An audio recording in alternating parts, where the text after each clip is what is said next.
Chapter 1366. Ning Shu couldn't understand Cheng Fei, and Cheng Fei couldn't understand Ning Shu's stinginess. But Cheng Fei also loved his life. When he knew that his heart was going to be swapped, he didn't hesitate to kill his adoptive parents. Actually, he only needed to get rid of his 5-year-old sister, but Cheng Fei actually killed the whole family. He was no longer under the control of others. Cheng Fei sat in the wheelchair and tapped his leg unhurriedly, rubbing it occasionally. Ning Shu said, "You've seen it. Hurry up and leave. It's dangerous here." Ning Shu wiped his snot. "You should worry about yourself." Cheng Fei was already like this, and he was still like this. If one didn't know better, they would think that Cheng Fei really loved Ai Yun. Could Cheng Fei's situation be called love? Ning Shu felt a little confused. Cheng Fei didn't treat Ai Yun well. He could do anything for Ai Yun, but he wanted to kill Ai Yun and make her into amber. He called it eternal life. Cheng Fei's current situation was basically caused by Ning Shu. Cheng Fei could still face Ning Shu calmly and care about her. Ning Shu could only say that there was poison in the candy. To be precise, it was poison mixed with sugar. Ning Shu felt that he should also care about Cheng Fei. "You have to be well too. The next time I come, I don't want to see you lying on the bed and not recognize me." Cheng Fei smiled. "Don't worry. At least the next time you come to see me, I'll still recognize you." Ning Shu smiled, put down the fruit and left. "Ai Yun." Cheng Fei called out to Ning Shu. Ning Shu turned to look at him. Cheng Fei looked at Ning Shu with sparkling eyes. "The most charming smile when you turn around. You're so beautiful." Ning Shu. Suddenly, he felt like he had turned into a surf singing. She had become a beauty. However, Ning Shu felt that Cheng Fei's aesthetic sense was a little different from ordinary people. Ai Yun's appearance wasn't enough to make Cheng Fei have the urge to turn her into amber. Everyone wanted to meet someone who could appreciate their beauty, but for someone like Cheng Fei, forget it. Cheng Fei pushed the wheelchair to Ning Shu with difficulty. He looked at Ning Shu. "Your lips are very beautiful. They're suitable for kissing and saying that you love me. Can I kiss you?" Cheng Fei stretched out his long arm, wanting to hold Ning Shu's waist. Ning Shu took a step back, avoiding Cheng Fei's hand. "No." The corners of Cheng Fei's mouth curled up and his eyes sparkled. "You're even more beautiful like this." Ning Shu tilted her head and remained expressionless. Cheng Fei was flirting with her. "You're very handsome too. I'll allow you to kiss me." Ning Shu turned around and left. She waved her hand without looking back. "I don't get close to disabled people." Cheng Fei crossed his fingers and placed them on his lap. He looked at Ning Shu's back view calmly. When Ning Shu's back view disappeared, Cheng Fei lowered his head and rubbed his forehead. There was cold sweat on his forehead. His head was hurting. Cheng Fei requested to transfer to another hospital for treatment. He felt that it was necessary to do a full body checkup. It wasn't a good idea for his head to hurt like this. In the mental hospital, patients had no rights. Cheng Fei said that he had a headache and couldn't move, but the doctor said that he was hallucinating. He hallucinated that he had a headache and couldn't stand up. Cheng Fei was rejected, but he didn't say anything. But the next night, Cheng Fei's attending doctor was killed by a crazy patient. He stabbed a sharp wooden stick into his eyeball and couldn't be saved. Cheng Fei requested for treatment again. The mental hospital was in a state of panic. Cheng Fei's transfer was approved after he applied to the higher-ups. Ning Shu didn't know that Cheng Fei was transferred to another hospital. When he went to see Cheng Fei again, he was told that Cheng Fei had transferred to another hospital. Ning Shu asked which hospital Cheng Fei went to and rushed to the hospital. Ning Shu was shocked. Cheng Fei actually came out of the mental hospital. How could he describe this feeling? It was as if an ancient giant Tyrannosaurus Rex had come back to life and was rampaging in this world. Ning Shu arrived at the hospital and asked for Cheng Fei's ward. Ning Shu rushed to the ward and opened the door. He saw Cheng Fei reading a book. He was really studious. His hands never left the book. "Why did you suddenly transfer to another hospital?" Ning Shu asked. Cheng Fei raised his head and pointed at his head. "I'm sick." Cheng Fei closed the book. "There's a needle as thin as a cow's hair in my head. It's destroying my brain tissue." Ning Shu raised his eyebrows and asked, "How should we deal with it? Do you want to operate?" Cheng Fei shook his head. "It's too risky. No doctor will operate on me. Also, the needle will move. There's no way to locate it. The operation will be very difficult." Cheng Fei said calmly as if he was not a patient. Ning Shu sighed softly. "That means you won't go back to the mental hospital?" Cheng Fei thought for a while and said, "Maybe I won't go back. I can file an appeal.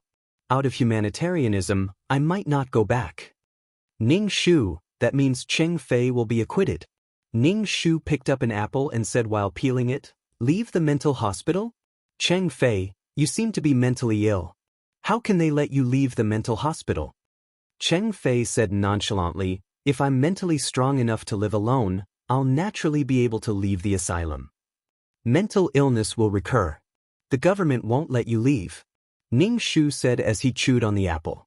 "Damn, Cheng Fei's consciousness is so clear. He doesn't look like a psychopath or a dementia. It's too crazy. Ning Shu really wants to strangle him." Ning Shu threw the apple core and looked at Cheng Fei. "Trust me, you will definitely go back to the mental hospital and retire there." Cheng Fei smiled. "Ai Yun, you don't want to see me so much. But I'm the nightmare in your life. You can't get rid of me. Speak properly. Don't be so artistic. There's nothing you can't get rid of." Ning Shu rolled his eyes. Cheng Fei looked at Ning Shu gently. "I hope you will always be so beautiful." "I will. I will be very beautiful." Ning Shu didn't want to hear the word beautiful now. Ning Shu pulled the blanket for Cheng Fei. Cheng Fei looked at her. "You hate me and are afraid of me. Why are you still doing these things?" Ning Shu waved his hand. "Don't you want to kill me too? Why are you still acting so affectionate? How can I not cooperate with you?" He couldn't ask her to fly into a rage. Fear and dread would only encourage perverted pleasure. Seeing other people's misfortune was their goal in life. But it seemed like Cheng Fei did it for beauty, eternal beauty. He was still perverted. Ning Shu asked the doctor about Cheng Fei's condition. The doctor said Cheng Fei's condition wasn't good. It was mainly because of the moving needles. Ning Shu didn't want Cheng Fei to leave the mental hospital. Although Cheng Fei said he was a humanitarian, the possibility of him leaving the mental hospital was small. Chapter 1367. Cheng Fei had already been diagnosed as a lunatic. Now that there was something wrong with his brain, it was certain that he was mentally ill. They probably wouldn't let him out of the mental hospital. They were afraid that Cheng Fei would run away. If he really ran away, the AI family would live in fear. Who knew what Cheng Fei would do? Although there were policemen guarding the door, Ning Shu was still worried. She went to the hospital to check on Cheng Fei every day. After the diagnosis was made, Cheng Fei was sent back to the mental hospital. Because there was no way to treat him, Cheng Fei was basically at death's door. Ning Shu looked at Cheng Fei, who was in a wheelchair being pushed into the car. Cheng Fei turned to Ning Shu and smiled. He didn't apply wax on his hair. His hair was loose and hung on his forehead. When he smiled like this, he looked very bright and young. Ning Shu was still worried. She took a taxi and followed the car all the way to the entrance of the mental hospital. She watched Cheng Fei being pushed into the mental hospital. Ning Shu followed them in and watched as Cheng Fei was pushed into the ward. Ning Shu heaved a sigh of relief. Ning Shu didn't dare to let down her guard when dealing with Cheng Fei. Especially when she heard from the nurse that Cheng Fei's doctor was dead. Almost instantly, Ning Shu felt that it was Cheng Fei's doing without even thinking. Ning Shu said to Cheng Fei, "Don't worry. I won't run away. Besides, where can I run to in this state? Anyway, I don't have much time left. I'll just live a quiet life." Cheng Fei said calmly. Ning Shu was speechless. No one knew if he was really calm or if he was pretending. Ning Shu didn't care what Cheng Fei was thinking. As long as Cheng Fei was in the mental hospital, she didn't care whether he was dead or alive. Cheng Fei said, "One day, you'll understand my thoughts. When you're old and gray-haired, you'll be waiting for this decay. At that time, you'll regret not leaving behind your best years, your most beautiful years. Even if I regret it, it's my business." Cheng Fei heaved a sigh. His brows were tightly knitted, and there was cold sweat on his forehead. He shook his head and lay down. It was probably a headache. Ning Shu was indifferent to Cheng Fei's pain. Cheng Fei's face was a little pale. He calmly said to Ning Shu, "Live. I don't want you to see me like this." Ning Shu did not say a word. He turned around and left. No one wanted to see you. The missions in this world really made Ning Shu feel mentally and physically exhausted. In such a legal society, Cheng Fei didn't take human life seriously, but she couldn't get herself into trouble just to take revenge on Cheng Fei. He couldn't become a murderer. Ning Shu wondered if he would fail this quest. The needle in Cheng Fei's brain would definitely make him extremely uncomfortable. How could Cheng Fei not die from the pain? If she could not complete the mission, would she have to stay in this world for the rest of her life? It was impossible for him to do it for the rest of his life. He would only be judged as a failure by the system. Cheng Fei was a cockroach that couldn't be killed. Ning Shu returned home and looked at the two elders of the AI family. The people who should have died in the plot were at least still alive. It was a comfort. Otherwise, it would really be a sad thing. Ning Shu had learned a skill from Cheng Fei. No matter what she did, she had to make sure that she left no traces behind. Even if the truth was revealed, no one could do anything about it. Ning Shu didn't have any useful evidence to know that Cheng Fei did it. But there was no evidence, no confession, nothing. There was nothing he could do. He was meticulous. Even if he left something behind, it was useless. Even if he died, he wouldn't say anything that was harmful to him. Ning Shu sat on the sofa and closed his eyes to rest. Running here and there was simply too tiring. Ning Shu even felt that Cheng Fei was laughing at him in his heart. It didn't matter. If he could run, it meant that he was still alive. Now, Cheng Fei couldn't run anymore. He was tortured. Thinking of this, Ning Shu felt that it was cute. Only those who could endure through time and survive would be the victors. Death was like an extinguished light. Mother AI gave Ning Shu a bowl of noodles and asked, "Are you divorced with Cheng Fei?" Recently, her daughter was either busy with work or not at home at all. Ning Shu nodded. "Yes. Legally, we are no longer husband and wife. It's good that you are divorced. You are still young and have life ahead of you. You can meet many people." Ning Shu crossed her arms. "Calm down. I just got divorced and you want me to go on a blind date again." Yes, you can't go on a blind date. Cheng Fei met you on a blind date. He is a beast in human skin, Mother AI said immediately. Ning Shu heaved a sigh of relief. She was afraid that Mother AI would force her to marry someone else. Now, she couldn't even protect herself. If she married someone else, she would be a burden. Also, she didn't know if the person who asked her would get married and have a family in this life. Cheng Fei had left a psychological shadow in her heart. Ning Shu clutched her chest. She felt that she was traumatized. She only hoped that she would never meet someone like Cheng Fei again. Cheng Fei was a serious and affectionate pervert. Those ferocious perverts who vented their anger were not as cold as Cheng Fei. You still have to find someone you are familiar with. There are many people in school. Is there anyone you get along well with? Mother AI asked Ning Shu. Ning Shu touched her chin. Let me think. Then she shook her head and said, "There is no one I get along well with." Professor AI put down the newspaper and said to Mother AI, "Let your daughter rest. I'm just anxious." If AI Yun gets married, she will have nothing to do with Cheng Fei.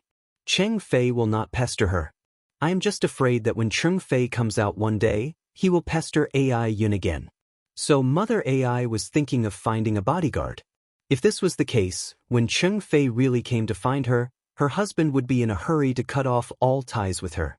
Professor AI said impatiently, "Who can be relied on these days? Just find someone. If it is someone like Cheng Fei again, what should we do? We're already half dead. If another one comes, our family won't be able to live anymore. Let's wait for the marriage." Ning Shu gave Professor AI a thumbs up. Marriage was a woman's second reincarnation. It was fine if she met a scumbag, but if she met a life-threatening person, it would be an unbearable pain in her life. Don't treat a scumbag as a flower by the river. Mother AI liked Cheng Fei so much before, but now, there was no knowing what was in a person's heart. Ning Shu was willing to believe in others, but he believed in himself more.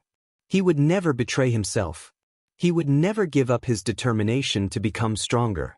When faced with betrayal, he would be strong enough to face everything.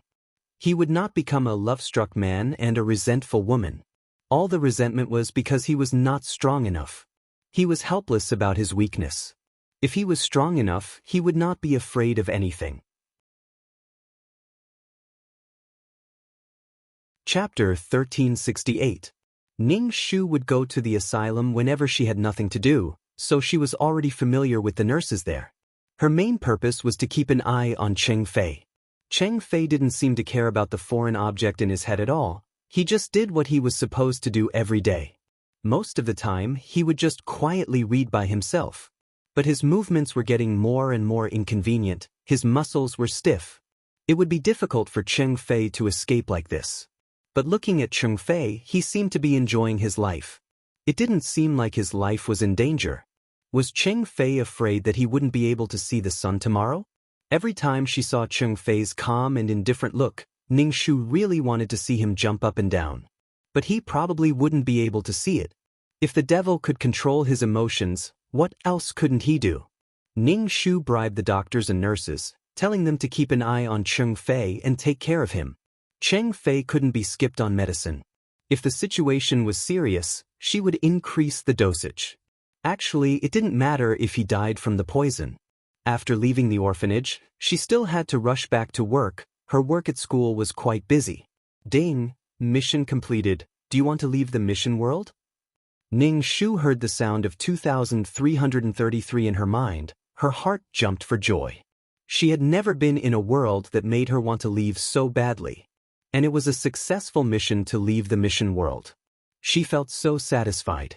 Ning Shu immediately said, "Leave." Ning Shu felt dizzy and returned to the system space. Ning Shu didn't care about anything. She just laid on the bed and slept for a while. She was too tired. Her spirit was about to be drained and her brain was about to explode. Ning Shu laid on the bed. First she silently chanted the clear heart mantra, then put on the prayer bead bracelet that little monk Huiji gave her. The space was floating with the smell of sandalwood, and there was also a faint sound of Sanskrit. Ning Shu closed her eyes and fell into a deep sleep. The sound of Sanskrit sounded in the system space, making the system space even quieter. Ning Shu didn't know how long she had slept when she woke up. There was no time flow in the system space. Ning Shu stretched his neck and sat cross-legged on the bed, beginning to absorb soul force. When he could no longer absorb any more, he stopped cultivating. Ning Shu lay limp on the bed like a slug. Open the status panel. The attribute panel appeared in front of Ning Shu. Name, Ning Shu. Age, 27 points, 80 million soul value, 350 HP, 141 wisdom, 404 charm, 269 spiritual power, 300 faith, 26515 combat power, 432 aptitude, 179 merit, 14170 skills. 5th ring shooting technique, intermediate combat technique, exceptional martial arts proficiency, intermediate poison technique, beginner business management knowledge, beginner code programming, beginner lawyer skills, beginner ghost catching skills. Honorary titles, Goddess of War, Selfless Ancestor Tools, Calm Aura, Tranquil Pill, Faith Aura, Amulet 4, Upgraded Amulet 2 Aura, Mother of the World, Queen's Blessing, Model Worker, Chen-Shi's Blessing, Leader Aura, Grass Blessing, Best Friend, Meow Meow Meow's Blessing, Life-Saving Hand, Zhu Susu's Blessing, Founding Female General, Chen Ermiai's Blessing, Lawful Beauty, Chen Ning's Blessing, Transcending Race Communication, by San Yang's Blessing. Note, can only communicate with an A. Certain range of wisdom. Complete the wish of Ai Yun. Prove that her husband wanted to kill her. Mission completed 100%. Mission reward, 7 million points, 50 attribute points, 2,600 faith, 10 merit points. Ning Shu. How did the 10 merit points come about? 10 points was too shabby. But it was better than nothing. Even a mosquito's leg was still meat. Ning Shu distributed the attribute points. Name, Ning Shu. Age, 27 points, 10,000 soul value, 350 HP, 141 wisdom, charm, 60-10 spiritual power, faith, combat power, aptitude, merit, skills, 5th ring shooting technique, intermediate close combat technique, peerless martial arts, intermediate poison technique, beginner business management knowledge, beginner code programming, beginner lawyer skill, beginner ghost catching skill honorary titles, goddess of war, selfless ancestor items, calm halo, heart calming pill, faith halo, amulet 4, upgraded. Amulet 2 halo, mother of the world, queen's blessing, sister model worker, Chin Shi's blessing, leader halo, grass blessing, best friend for life, Meow Meow Meow's blessing, life-saving hand, Zhu Susu's blessing, founding female general, Chen Ermiai's blessing, lawful beauty, Chen Ning's blessing, transcending race communication, by San Yang's blessing. Note, can only communicate within a certain range of wisdom. Ning Shu looked at his points. It was almost 100 million. Faith was also close to reaching the mark.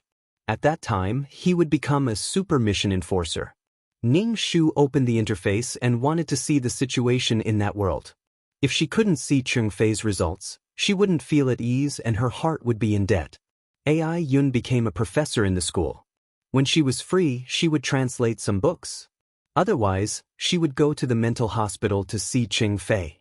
But after seeing him twice, she didn't go anymore. AI Yun felt an inexplicable fear towards Cheng Fei. AI Yun was a graceful beauty. She was considered outstanding among the female professors in the school. There were even students who wrote love letters to her. AI Yun didn't care at all. There were also people who pursued AI Yun, but AI Yun didn't accept them. AI Yun's mother was anxious. She wanted AI Yun to choose someone to date. AI Yun said that she didn't have the heart now. If she really met the right person, she would consider it. AI Yun felt that she might be alone for the rest of her life. No matter how perverted Cheng Fei was, his conditions were there. She wasn't comparing these men to Cheng Fei. She just felt that marriage had drained his mental and physical strength. She felt that once she got married, she would be labeled as someone else. From then on, she wouldn't belong to herself. She was busy with her career and had a suitable and decent job. When she was free, she could go and drink coffee. It was a beautiful thing. If she met someone who respected and tolerated each other, AI Yun could give it a try. But she would rather go without than have something substandard. Ning Shu understood AI Yun's state. Everyone had a transition period. Even now, she still hadn't recovered from her shock. Her nerves were a little tense. Once bitten, twice shy. Ning Shu swiped the progress bar. She wanted to see Cheng Fei's situation. She wanted to see when Cheng Fei would die. Ning Shu tilted his head and looked at Cheng Fei coldly. From 30 years old, he became 40 years old, 50 years old, 60 years old. Cheng Fei still looked calm. He changed from a young man to an elegant old man. Ning Shu. Chapter 1369. How could he live for so long with needles in his brain? He usually massaged himself and lived well among a bunch of lunatics. Ning Shu guessed that the needles in Cheng Fei's brain had grown together with his. Otherwise, how could he live for so long? However, his movements were getting more and more inconvenient. In his later years, he could only lie in bed. And his head was always hurting, especially when it was windy and rainy. It hurt even more. Even in this state, Cheng Fei was still strong enough to live on. Sigh, he told others not to be rotten, but he himself was rotten. Ning Shu closed the panel expressionlessly, unwilling to look at Cheng Fei's face. He didn't get the world origin in this world, and he still had to compete with a pervert. It was so tiring. Ning Shu got out of bed and prepared to go to the virtual space to walk around and have a big meal. Standing in the virtual space channel, he appeared in the antique virtual space in a flash. Ning Shu stood on the blue stone slabs and walked towards the restaurant, one stone slab at a time. There were many mission enforcers in the virtual space. Being in a place like this gave him a sense of security. There were people like him here. He didn't feel like he was alone. Ning Shu put his hands behind his back and looked at the things in the stalls along the way. When he saw some small things, Ning Shu would spend some points to buy them. They were some good-looking decorations that could be used to decorate the system space. As long as there was no problem with the system space, it was her home. Ning Shu wanted to think of ways to make her life comfortable. In the plane, it was someone else's life, but now it was her life. She could do whatever she wanted. Ning Shu walked into the restaurant. This time, she ordered some more expensive and exquisite things and ate slowly. As her strength increased, Ning Shu found that the virtual space had a stronger substance, and she could absorb this substance. She ate and absorbed at the same time. Since the virtual space was man-made, it had a lot of power. Ning Shu was trying to slow herself down, eat slowly, read slowly, and take a walk slowly. Cultivate her body and mind and work hard to become stronger. Now that she had rested enough, she would work hard during missions. One day, she would be able to control her own destiny. She would not be killed just because someone said so. When someone else's lips moved, all of her efforts would turn to ashes. Therefore, she wanted to become an existence that others could not do anything about. After finishing his meal, Ning Shu went to the shop to buy some tea leaves. It shouldn't be called tea leaves. It should be a kind of spiritual grass that was good for the soul. While he was reading, there was a cup of tea beside him. White smoke was rising in spirals. Ning Shu felt that he was elegant and refined. Sure enough, shopping was the best way to relieve stress. Ning Shu bought a lot of odds and ends. Just in case, she exchanged for an upgraded version of the amulet. He exchanged for 3. She was afraid that something would happen in the system space and she wouldn't be able to exchange for anything. He could choose not to exchange for other things, but this kind of life-saving item had to be exchanged. Her heart was filled with uneasiness whenever she was with 2333. He was afraid that something bad would happen again. Ning Shu went to the black market again. He wanted to go in and take a look. However, Ning Shu immediately gave up on extracting a trace of a person's soul origin. The soul origin was something more important than soul power. With the soul origin, even if there was no soul power, there was still a chance of reincarnation. However, without the soul origin, there was nothing. Although it was only a trace, Ning Shu was still very resistant. Ning Shu rolled his eyes. What's so great about the black market? I'm not going to shop. What if the black market had the world origin? Ning Shu stopped and looked at the black market in confusion. If there was. Her soul origin couldn't be less. Ning Shu hammered his chest and watched as people entered and exited the black market. So many people had a trace of their soul origin extracted. It should be fine. He felt that there were traps everywhere. Even the mission enforcers were screened layer by layer. He felt that the higher-ups were deliberately controlling the number. Judging from the ability of the mind. Ning Shu turned around and walked away with difficulty. Now that the soul origin was extracted, could he take it back in the future? The human soul had a very mysterious power. This power came from the soul origin. The power of love, hate, and emotions all came from the soul origin. What kind of person would open a black market here in such a grandiose manner? Fuck your second uncle. Ning Shu went to other places to shop and bought some small things. There was really nothing to shop around. Ning Shu returned to his system space. He poured a cup of tea and prepared to read a book. 2333 coughed. I have to tell you something. Ning Shu flipped the book and said without looking up, What is it? He picked up the teacup and wanted to drink some water. Cheng Fei has been selected into the system. Ning Shu, cough cough cough. What do you mean? System candidate. What do you mean? He will become the system. What do you mean? Ning Shu was so shocked that the teacup fell to the ground. It was like a bolt from the blue. How could such a person have such an opportunity? Zhang Jiasen was fine, but why was Cheng Fei also like this? Were all the perverts she met like this? Ning Shu hugged his head and screamed. Such people were not noticed before. But if they are discovered to have a special side, as long as they are qualified, they will be recruited. Talents are not restricted to one category. They are called talents. Aren't they talents? They are much better than most people. Mission enforcers are not only good people, but also bad people. This is a place where the strong are respected. Good and evil are not so clear. If someone goes overboard, there will naturally be people above to deal with them. Ning Shu shook his legs. I am strong, I am not afraid at all. Although she understood that good people could cultivate, so could bad people. But the problem was that these people were her potential enemies.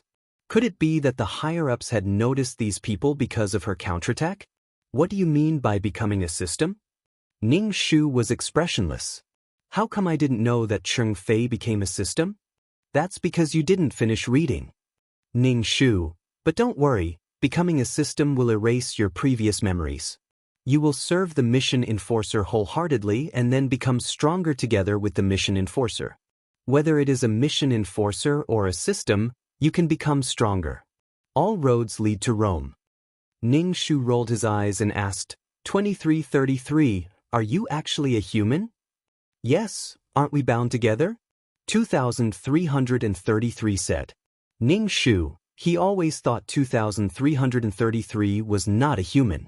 No wonder it was so intelligent and had emotions. It was different from the backup system. The backup system's voice was very mechanical. It was a mechanical electronic voice. Have your memories been erased too? Ning Shu asked. Everyone has been erased. The system cannot encourage mission enforcers to do inappropriate things because of past events and unwillingness. 2333 said. Ning Shu sighed in relief. At least Cheng Fei's memories were erased. Chapter 1370. Wasn't there a saying that evil people would be punished by evil people? Not only could normal people become mission enforcers, but even some abnormal people could also become mission enforcers. But thinking about Cheng Fei becoming a system, even if his memory was erased, Ning Shu still felt uneasy. Becoming a system meant that his memory would be erased. He didn't know what 2333 was like before and what he experienced. After knowing that 2333 was a person, Ning Shu felt that it was getting worse and worse. Before, he only thought that 2333's intelligence was a life beyond his imagination, but it was a person. How ridiculous! Thinking about 2333's stupid past, Ning Shu really wanted to wipe away his bitter tears. Is it possible that Cheng Fei's memory won't be erased? Ning Shu asked worriedly. 2333 said, Do you really think Cheng Fei is invincible? Is there no one in this world who can stop him? The people above are not to be trifled with. Ning Shu was a little relieved. Whatever. It was already like this. Ning Shu was like a dead pig that was not afraid of boiling water. When she was strong, no one could do anything to her. So what if there were 10 Cheng Feis? Come on. Ning Shu asked 2333 curiously, Have you never thought about recovering your memory? No, I have never thought about it. It's my past life, so what if I remember? 2333 said casually. Ning Shu applauded. So carefree. He felt that 2333 was quite stupid before he became a system.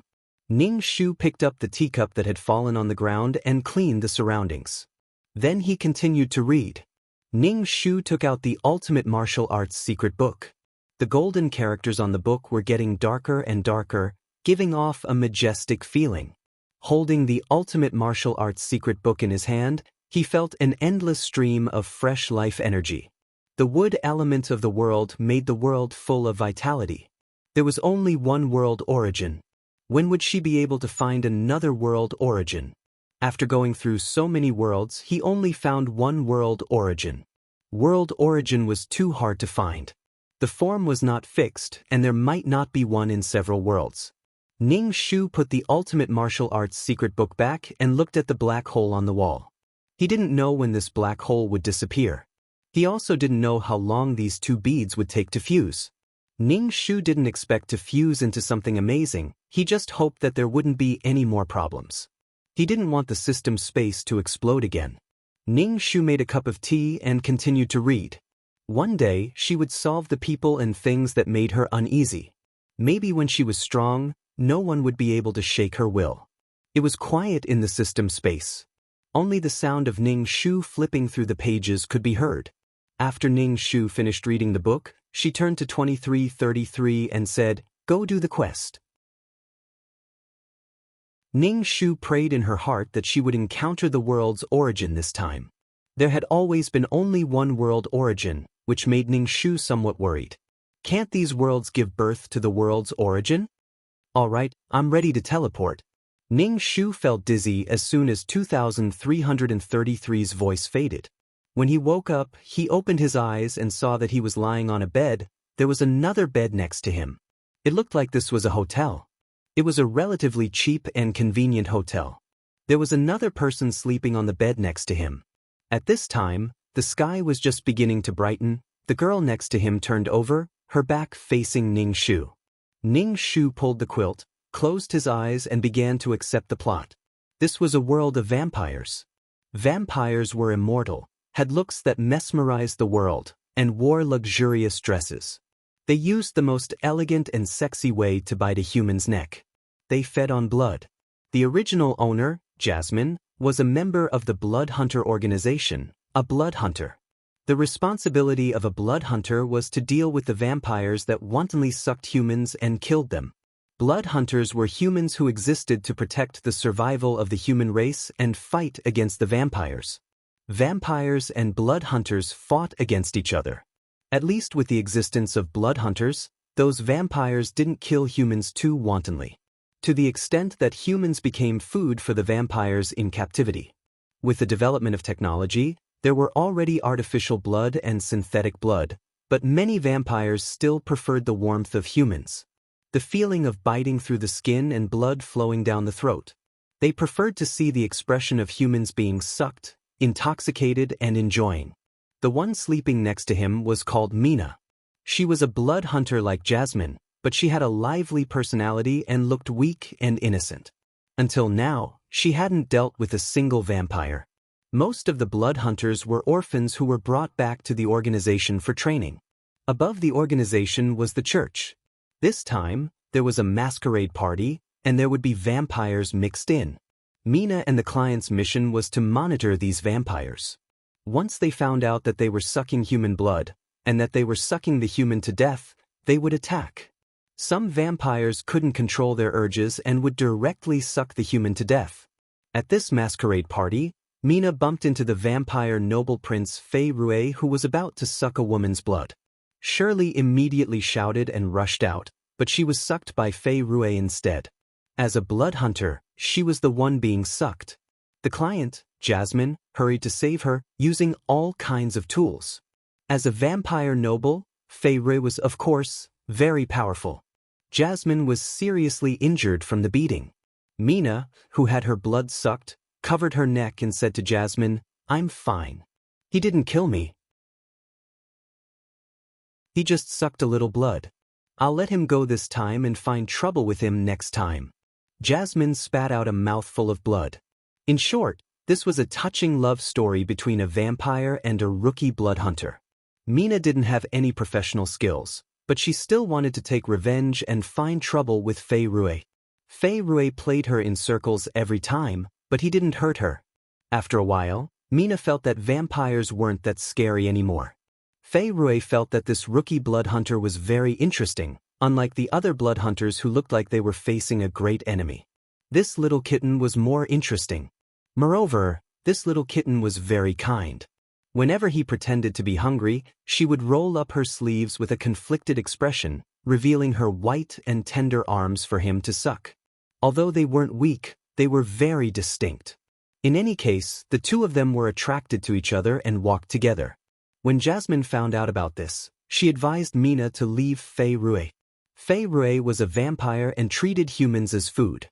How could there be love? Vampires were a noble race and the descendants of Cain. They treated humans the same way humans treated chickens, ducks, cows, and sheep. Mina retorted that Fei Rui was different. Jasmine was a little anxious. According to the rules of blood hunters weren't allowed to get close to vampires. This was because vampires were good at bewitching, seducing, beautiful, and the temptation of eternal life.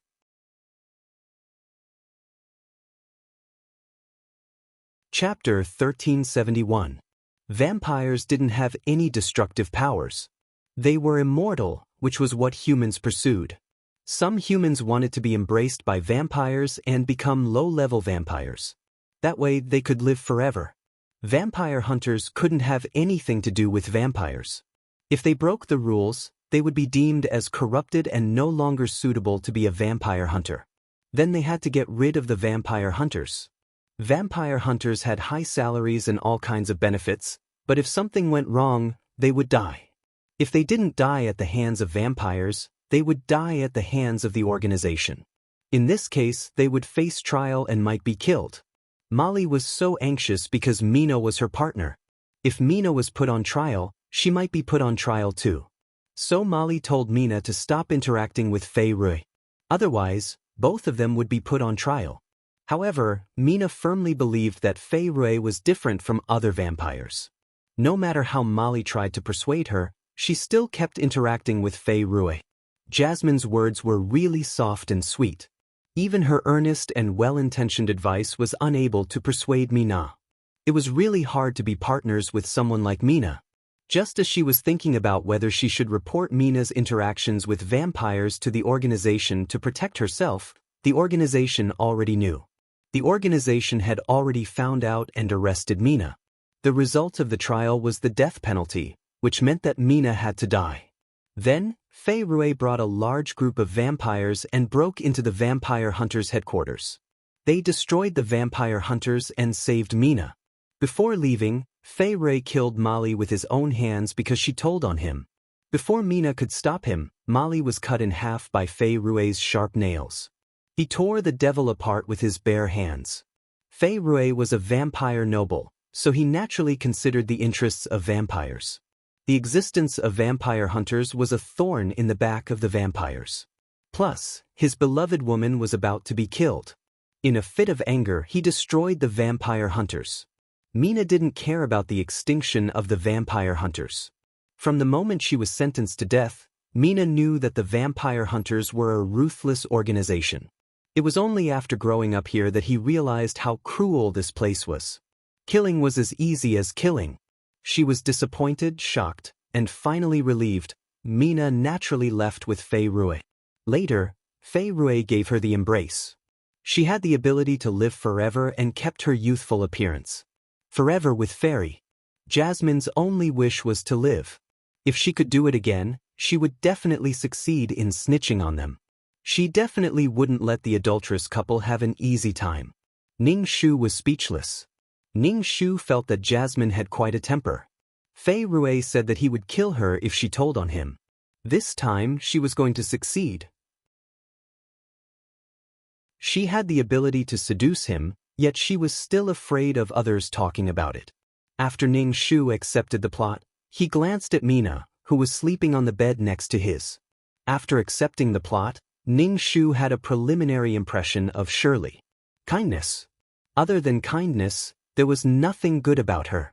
She had no ability, no skills, and no confidence. Moreover, her kindness was only for vampires. So many vampire hunters had died, but she had never shown any kindness. Completely ignoring the people who were killed by the vampires, why didn't they show any mercy? She was obviously a blood hunter, but she actually took pity on vampires and even hooked up with them in the end. Kindness was picky. If Fei Rui was ugly, things wouldn't be the same. Everything was just an excuse for love. There was one trait of kindness that made her worthy of love. Ning Shu only wanted to say, "Kindness my ass." She didn't even know her own role and was a burden to her teammates. Once she dealt with vampires, she would be flustered. Ning Shu began to cultivate on the bed. This time, he was dealing with a vampire noble who had lived for who knew how long. Fei Rui's ability wasn't just for show. With a large group of vampires and a halo around him, he was able to eliminate the vampire hunters. After that, no one could restrain the vampires anymore. This was Mina's kindness. She did something wrong and was punished, but she still felt wronged. She didn't know her own role. This was a modern world. There wasn't much spirit energy, but at least there was some. After cultivating until dawn, there was only a trace of energy in his dantian that was so small that it couldn't be seen. And this was with the help of his peerless martial arts. Mina's eyelashes fluttered and she was about to wake up. Ning Shu stopped and got out of bed to wash up. When he came out of the bathroom, he saw Shirley hugging her blanket and refusing to get up. Mina's personality wasn't suitable to be a vampire hunter, but she grew up in the organization, so naturally, she could only become one. He didn't know if Mina had a screw loose in her head, but she couldn't learn any of the skills that a vampire hunter should learn. And Jasmine, who was about the same age as her, became her partner. Basically, it was a mess. Both of them didn't perform well. The useless Mina naturally had someone to take over. She wasn't completely useless. In fact, Mina had a delicate and cute appearance. She was innocent and kind. Jasmine, are we going to the masquerade ball tonight in formal attire? Mina sat up and asked Ning Shu. She smiled until the corners of her eyes curved. Her skin was snow white, and there were blue veins on her neck that flowed with blood. Mina also had another characteristic. She loved to play and was curious about everything. Mina and Jasmine were only 18 or 19 years old. It was the perfect time for them to be youthful. We definitely have to wear formal attire. Otherwise, we won't be able to go in, Ning Shu said as he dried his wet hair. Mina's eyes lit up. She probably thought of wearing a beautiful formal attire and a beautiful mask. It was full of romance and passion. Ning Shu said indifferently, "We're going to spy on vampires. We're not really going to the ball." Mina hugged a pillow and said, "We're going to spy on vampires. But you don't have to be so serious. There are so many people. The vampires won't dare to do anything." Ning Shu looked at Mina and asked, "What kind of existence do you think vampires are?" "Vampires are people cursed by the heavens. They are cursed to be immortal and live for an unknown number of years," Mina said. Ning Shu raised his eyebrows. Was she sympathizing with vampires? Even if they were immortal, they could still kill themselves. Vampires aren't as pitiful as you think. Wealth, longevity, and eternal youth. Vampires can easily obtain these things. They're above humans. It's not your place to sympathize. Ning Shu looked at Mina. Don't forget that you're a vampire hunter. The purpose of a vampire hunter's existence is to restrain vampires. Humans don't make blood now. Actually, humans and vampires can coexist peacefully, Mina said. Ning Shu's expression didn't change. Can you make vampires drink coagulant to make human blood? Mina's expression turned awkward. How could she make vampires drink human blood? They wouldn't listen to her at all. So you have to know your place. You're a vampire hunter. You can't have any connections with vampires. Otherwise, I'll be in trouble too. Mina couldn't help but pout. It's not easy to come out, and you're still lecturing me.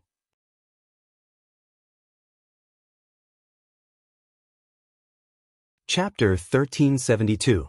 Mina was a little annoyed. Since you're already here, don't be like those old fogies of the vampire hunters. Let's go prepare the formal attire. I've never attended a masquerade ball before. I heard that everyone is wearing a mask and no one knows each other. Mina changed the topic. Ning Shu casually nodded. Go ahead, I still have something to do. Mina was a little disappointed. Okay. Mina packed her things, washed up, and then left the convenience hotel. As soon as Mina left, Ning Shu sat cross-legged on the bed and began to cultivate. It was better to sharpen one's spear before the battle. Otherwise, he wouldn't be able to fight back against Fei Rui. With the attraction between Fei Rui and Mina, they would definitely be together. In the end, Mina even became a vampire. In fact, Mina's heart yearned for such a noble, mysterious, and dangerous species.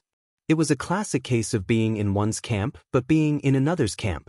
In addition, the vampire hunters wanted to punish Mina, so Mina's heart was completely cut off. Mina still hadn't returned by noon. She sent a message to Ning Shu, saying that she was still shopping and told Ning Shu to go eat by himself. Ning Shu didn't care and pulled out a box from under the bed. In the box were some tools to kill vampires, garlic liquid, crosses, and holy water. The holy water was given by the organization. Ning Shu sniffed the holy water. He didn't know what it was, but it was full of yang energy. Vampires belonged to the yin attribute. Weaker vampires would be turned into ashes by the sunlight. Only strong vampires weren't afraid of sunlight. Vampires also had many restrictions. These things had to be brought to the banquet.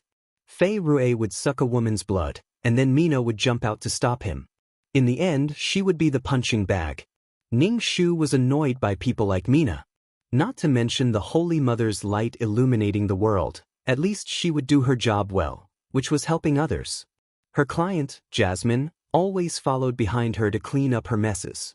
The reason was that the two of them were partners. In any case, Mina and Jasmine didn't have much status among the vampire hunters. It was because their performance wasn't outstanding. This time, the higher-ups sent them to monitor the masquerade ball. This mission couldn't fail. Otherwise, it would be really hard to report back. Ning Shu left the hotel and went to a small noodle shop to eat something. Then, he went back to continue his cultivation. Mina still hadn't returned. She was probably playing somewhere. She was still at the age of innocence. In the afternoon, Ning Shu's dantian had a clear trace of energy. Ning Shu clenched his fists. He felt that his fists were filled with power. Even if he couldn't defeat Fei Rui now, he would still be able to do so. She would also be able to dodge Fei Rui's attack quickly and wouldn't be torn apart by Fei Rui's bare hands like in the storyline. At the end of the day, blood hunters were still humans. They relied on various tools to eliminate vampires, unlike vampires who were naturally gifted. They could teleport, fly, and grow fangs and nails. Blood hunters were having a hard time against vampires. If it were an ordinary person, they wouldn't even have the strength to resist. Ning Shu went out to get a dress. He found a dress that was convenient for movement. Although wearing a dress wasn't as convenient as wearing pants, he could tie things to his legs. If the dress covered his legs, he wouldn't be able to see anything. Ning Shu took a while to choose before she finally found a gown and a mask. The mask was made of black feathers and looked very luxurious. The mask covered the nose and eyes, revealing the chin. It was half covered and looked very seductive. After paying, Ning Shu carried the dress back. Mina, who had been shopping for the whole day, came back. There were 2 dresses on her bed. When she saw Ning Shu, she quickly pulled him over and asked, "Molly, which one do you think I should wear?" "I bought both, but I can't decide." Ning Shu looked at the 2 dresses on the bed. One was a strapless dress, and the other was a pink lace puffy skirt. It had a strong girlish style. Mina wanted to wear the sexy style, but she also wanted to wear the cute style. Ning Shu said directly, "I don't know. Let's see which one you like." Clothes are for others to see. How can I wear what I like? Mina shook Ning Shu's arm. "Help me take a look." "Mina, we're going to work. We're not really going to the ball. Everything is based on convenience." Ning Shu couldn't help but say, "You're so young. Why are you acting like an old-fashioned vampire hunter? What's the point?" Mina simply took her 2 dresses and went out. Ning Shu asked, "Where are you going?" "The ball is about to start." Ning Shu looked at his watch. There were less than 2 hours until the ball. "I'm going to get styled. Don't worry, I'll definitely make it to the ball." Mina took her clothes and left. Ning Shu was speechless. She really thought she was going to a banquet. She even said that humans were old-fashioned. Every year, who knew how many blood hunters died under the claws of vampires and had their blood sucked dry? You're lucky that you didn't encounter such a terrible thing. Ning Shu put on his dress, combed his short hair, and put on his mask. He looked at himself in the mirror. Not bad. Ning Shu lifted her skirt and took out the garlic water, holy water, a cross, and a pistol from the box. She used tape to wrap them all around her leg. Since he was going to the masquerade ball, he definitely wouldn't be allowed to carry a box of things inside. Moreover, he might be searched if he went in. Ning Shu was ready. He raised his wrist and looked at his watch, waiting for Mina to come back so that they could go to the ball together. Ning Shu cultivated while waiting for Mina. From time to time, he would raise his wrist to look at his watch. Mina was really too unreliable. When it was almost time, Ning Shu was about to call Mina. Mina finally came back. Mina was wearing a girlish dress. Her soft hair was slightly curled, she didn't wear any makeup, and her lips were pink. She looked like a youthful and charming child. "Very beautiful. Why did you come back so late?" "Get ready, we're leaving," Ning Shu said. Mina nodded and put on her mask. Ning Shu was speechless. Aren't you going to get ready and bring something? If she didn't bring anything, what if she met a vampire? Who knew if there was only Fei Rui at the banquet and no other vampires? Fei Rui wouldn't hurt Mina, but there was no guarantee that other vampires would. He had always been a rookie since he was in elementary school. There was no one else like him. She might not even study seriously. I don't have anywhere to bring these things, Mina said. Tie it to your leg. Who knows if there will be any danger, Ning Shu said. They were partners, and their performance was evaluated together. He was forced to be partners with Mina. He didn't expect her to be strong, but she shouldn't be a burden. Performance was linked to salary, and it was also related to one's position in the organization. The strong were respected. If they killed many vampires, their status would naturally be extraordinary. It was all earned through hard work.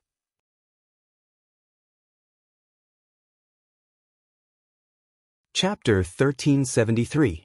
Mina saw Ning Shu's sullen face and could only tie the item to her leg. However, she only tied the holy water because it felt weird to tie something to her leg. Ning Shu did not say anything. He did not rely on Mina. The two of them left the convenience hotel and saw a luxury car parked in front of the hotel. It was the organizer who came to pick them up. Ordinary people did not know about the vampire hunter organization, but the rich and powerful knew about it.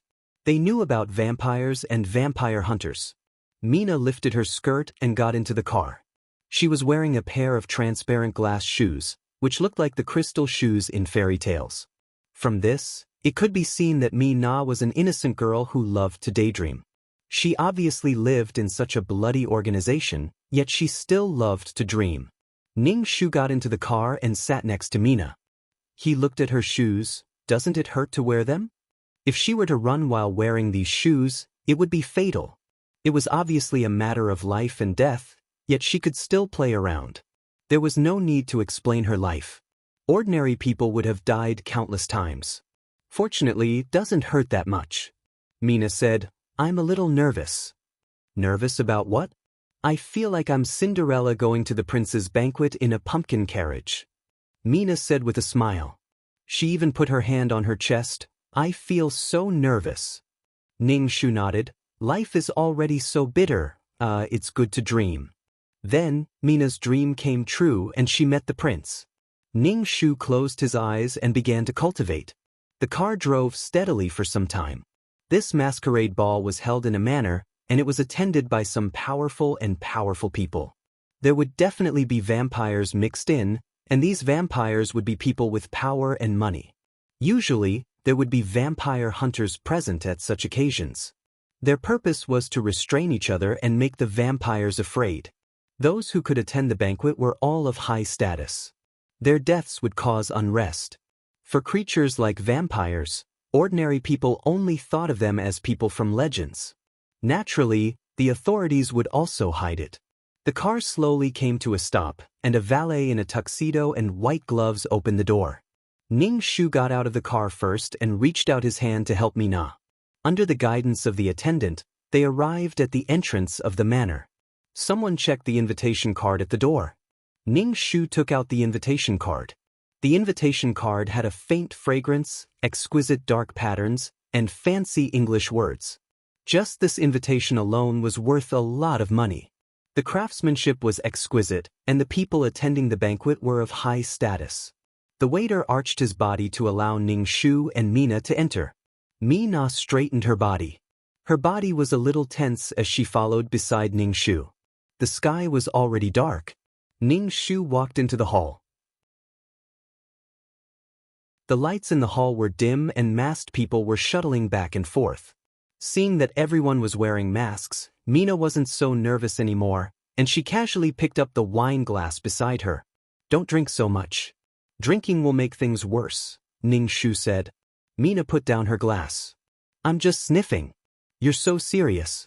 Aren't you tired? Ning Shu was speechless. She knew that there was a powerful vampire, but she still killed the vampire hunters.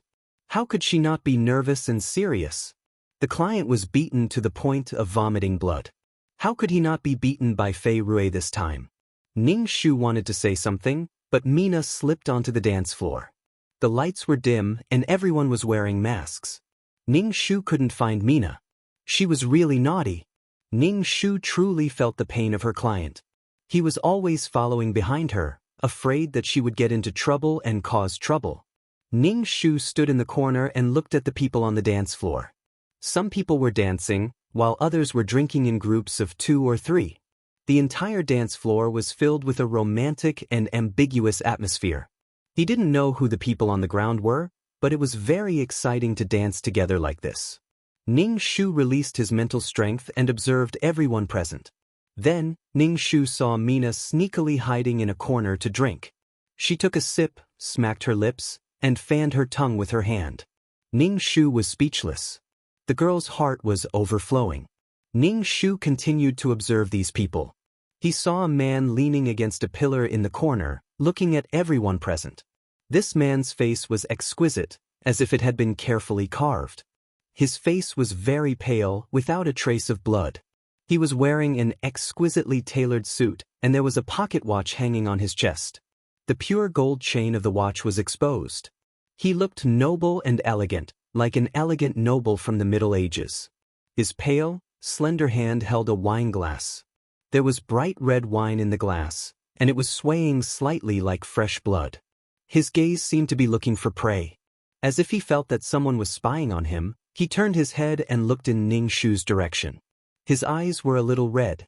When vampires were angry, their eyes would turn red. Ning Shu retracted his mental strength almost instantly and took a sip of wine. Fei Rui's gaze scanned Ning Shu's surroundings. He frowned slightly, and there was a trace of doubt on his pale face. He felt that someone was spying on him, and the other party immediately looked away. Could it be the vampire hunters? Fei Rui's lips curled up. Interesting. Fei Rui drank the wine in his glass, put on his mask, and walked toward a tall and slender woman. Obviously, this woman was Fei Rui's target. Fei Rui was a powerful vampire noble. He wouldn't suck someone to death. At most, he would taste fresh blood. Ning Shu stared at Fei Rui. He bent down slightly, stretched out one hand, and placed the other hand on his heart. He was very gentlemanly, inviting the woman to dance. The woman placed her hand on Fei Rui's hand. The two of them stepped onto the dance floor and danced close to each other. Ning Shu wondered if he should intervene. Fei Rui was very powerful, and she probably wasn't his match now. The two of them danced out of the hall and went outside. Ning Shu put down his wine glass and followed them. Fei Rui pressed the woman against the wall and took off his mask, revealing an exquisite face. The woman's eyes were filled with amazement. Fei Rui lowered his head slightly, looking as if he was going to kiss the woman. The woman raised her head slightly, closed her eyes, and looked intoxicated. Fei Rui smiled and 2 sharp teeth grew out. He opened his mouth and bit the woman's neck. "Stop it." A feminine voice sounded, and Fei Rui was stunned. Then, water splashed on him. Fei Rui raised his eyebrows. This was holy water. Fei Rui turned to look at the person who splashed the holy water. It was a very cute human girl. At this moment, she was holding a bottle of holy water in her hand. She was very nervous, and her nose was trembling. She looked at him with fear and stubbornness. Vampire hunter? Fei Rui patted the wet areas on his body. It seemed like the holy water didn't have any effect on him. There's still a rookie vampire hunter. Ning Shu was speechless. It was still going according to the plot. Wasn't Mina inside just now? Why did she suddenly appear?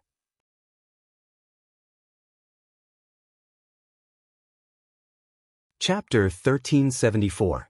Who knew how Mina came out of nowhere and bumped into Fei Rui?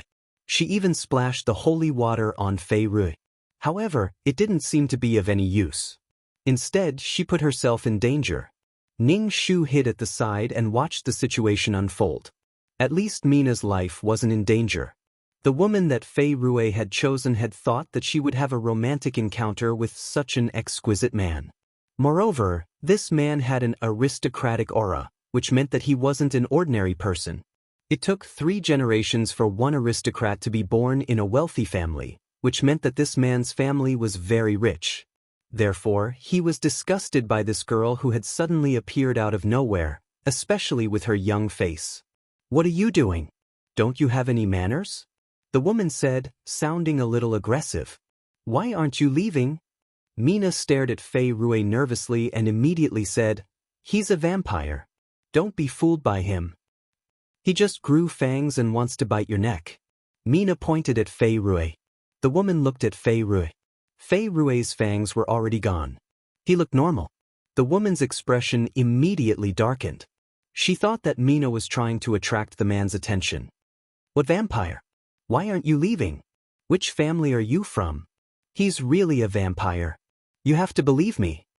Mina was so anxious that the tip of her nose was sweating. Fei Rui looked at Mina with a teasing gaze. He closed his eyes slightly and sniffed. He was probably smelling Mina's scent. "Since you want to replace her, I'll fulfill your wish." Fei Rui snapped his fingers. The woman was unhappy. Just as she was about to speak to Fei Rui knocked her out with a karate chop. Her body fell limply to the ground. Mina's eyes widened.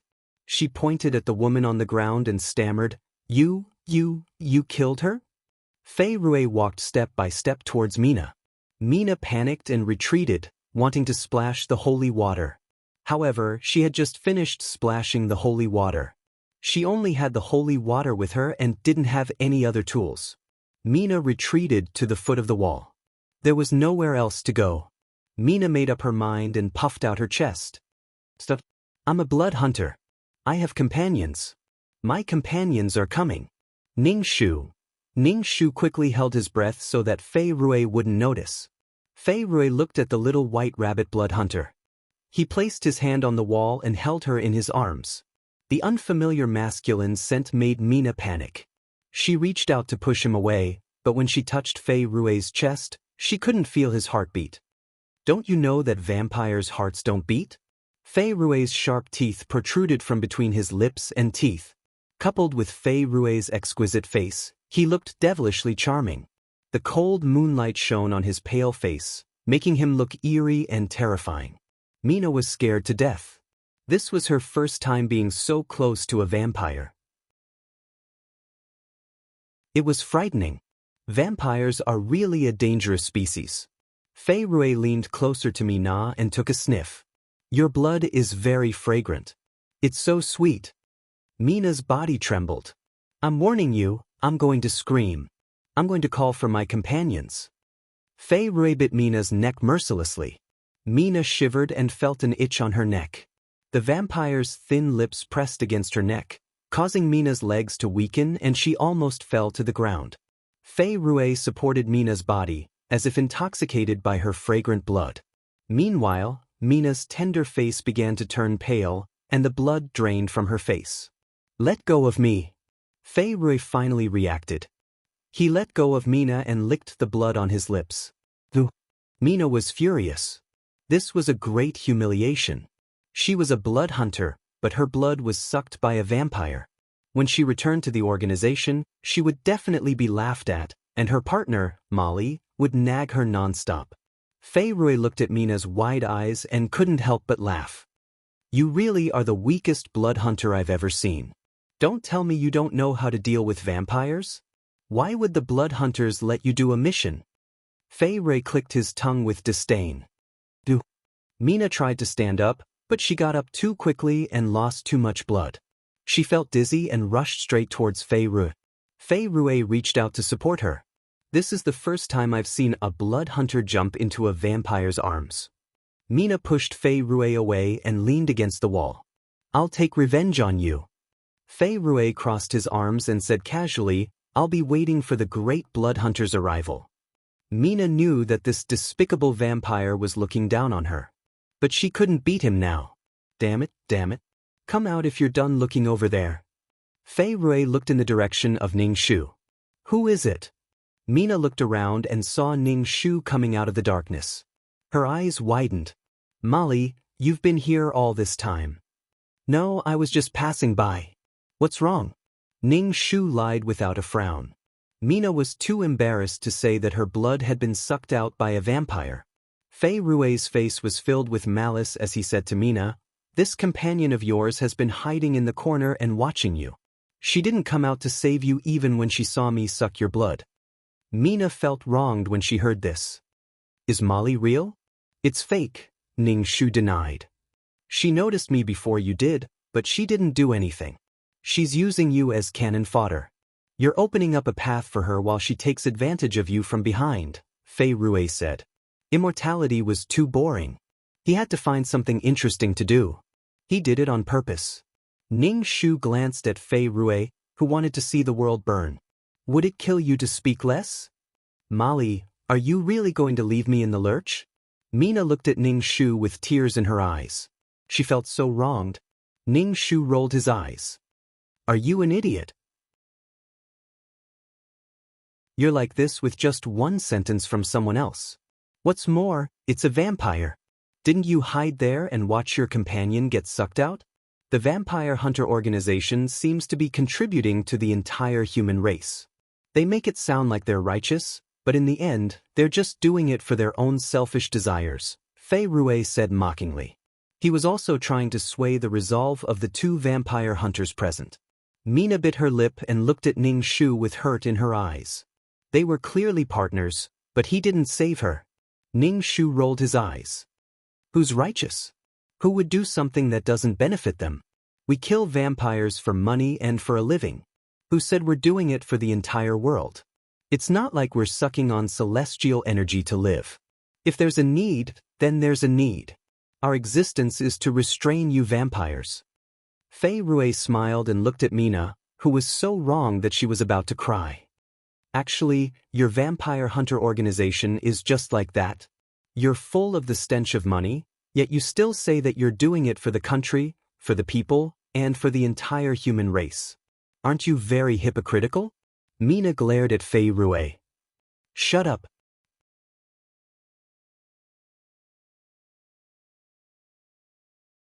Chapter 1375.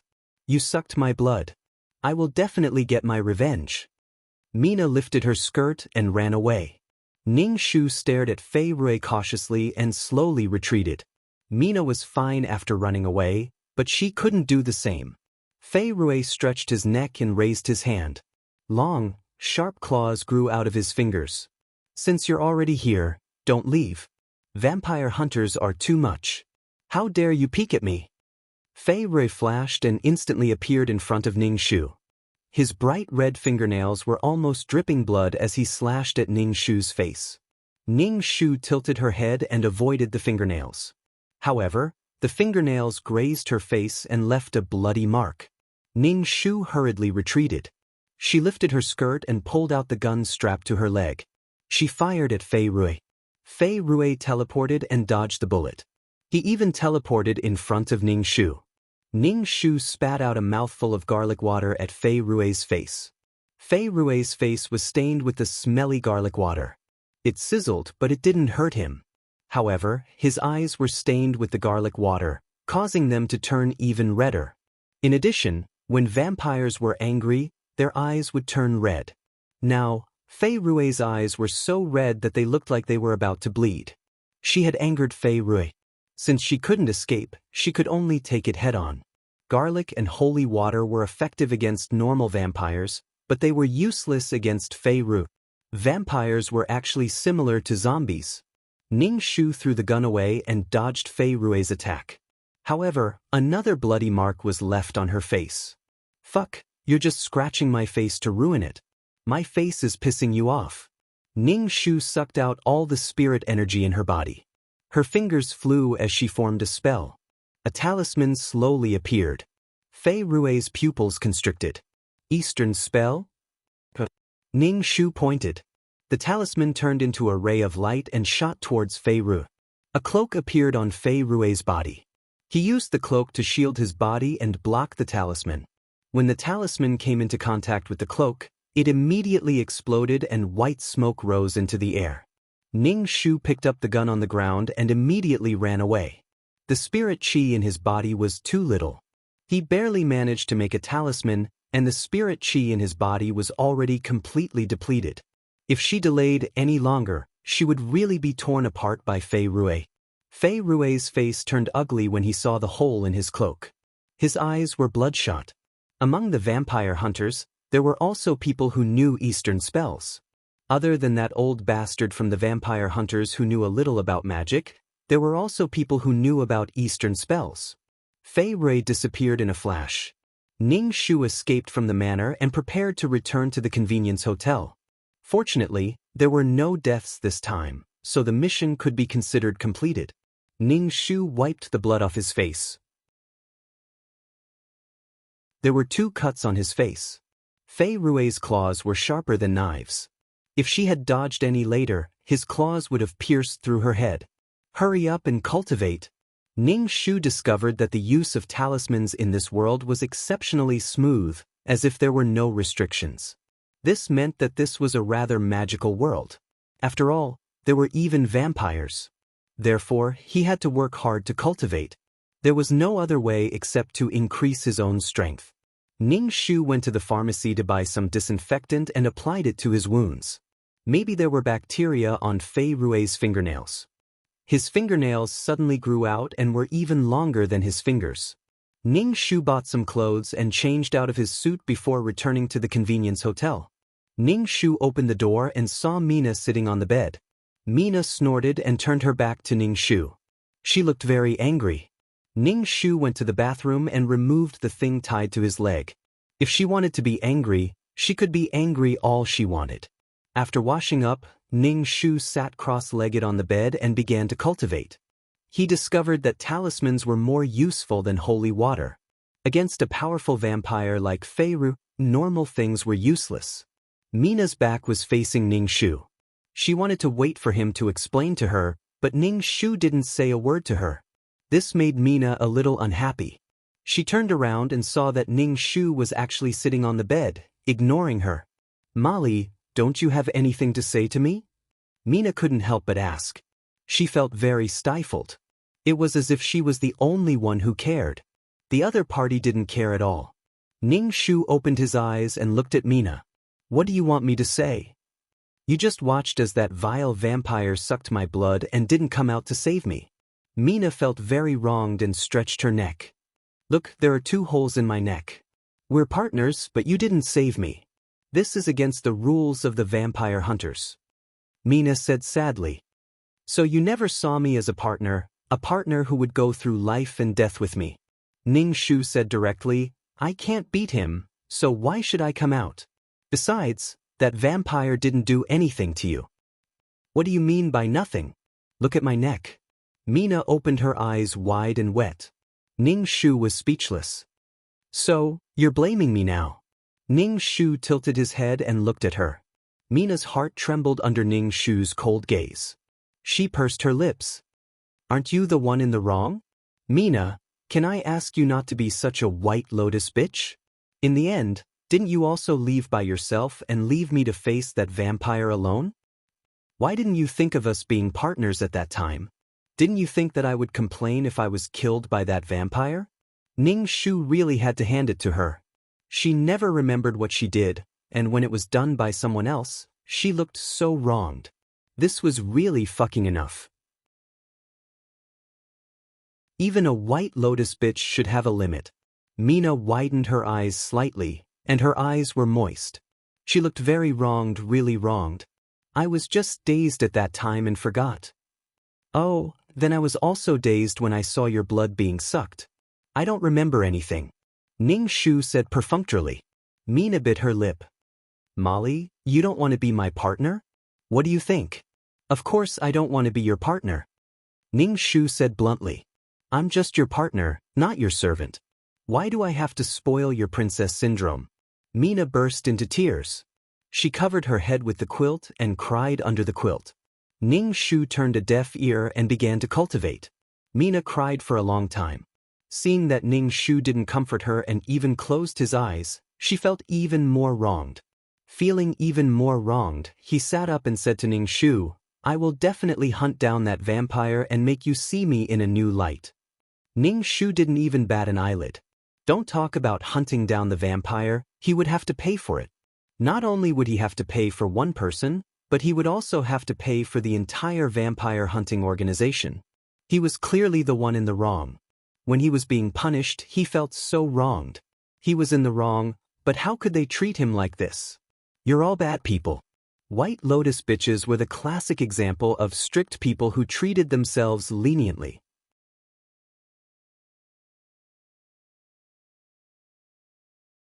Chapter 1376. She was tolerant of herself and was never strict with herself, but was strict with others. She was extremely indulgent with herself, but was extremely harsh with others. She was not grateful to her hardworking parents, but would cry when she saw a stray dog. She dared to monitor the morals of the world on the internet, but would not dare to fart when she saw a thief on the street. She cursed you with her filthy words every day, but if you replied to her, you would be bullying her, as if you had just been raped. Ning Shu only wanted to say, "Fuck you." Ning Shu ignored Mina, who was swearing to the heavens and the earth. Mina's words were worse than farts, even farts had a smell.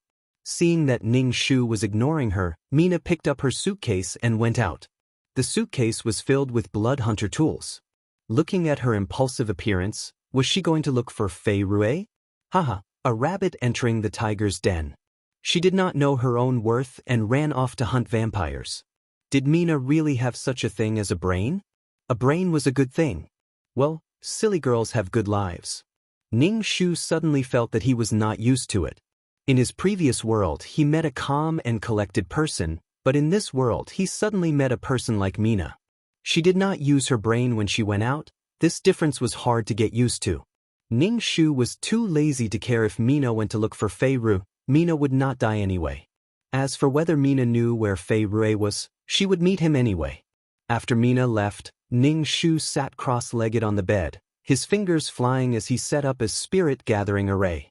The spiritual energy was too thin, so with a spirit-gathering array, he could gather the spiritual energy around him. This way, his cultivation speed would be faster. Ning Shu cultivated diligently, and when he opened his eyes, it was already the next morning. The spirit-gathering array had already collapsed. Ning Shu stopped cultivating, took out his phone, and sent a message to Mina, saying that he was going back to the organization. The mission this time was completed, and he could not let anything happen because of Mina. Ning Shu did not wait for Mina to come back, and directly took the suitcase from the bed and left. Then he bought a hamburger and got in the car. Even if Mina did all kinds of things, she would still be alive and kicking. She looked cute, but no matter what she did, she would not die. In fact, Mina had a disease called the immortal disease. Fei Rue teased her, but if Mina was really in danger, Fei Rue would definitely save her. The Blood Hunter organization had a manor in the west.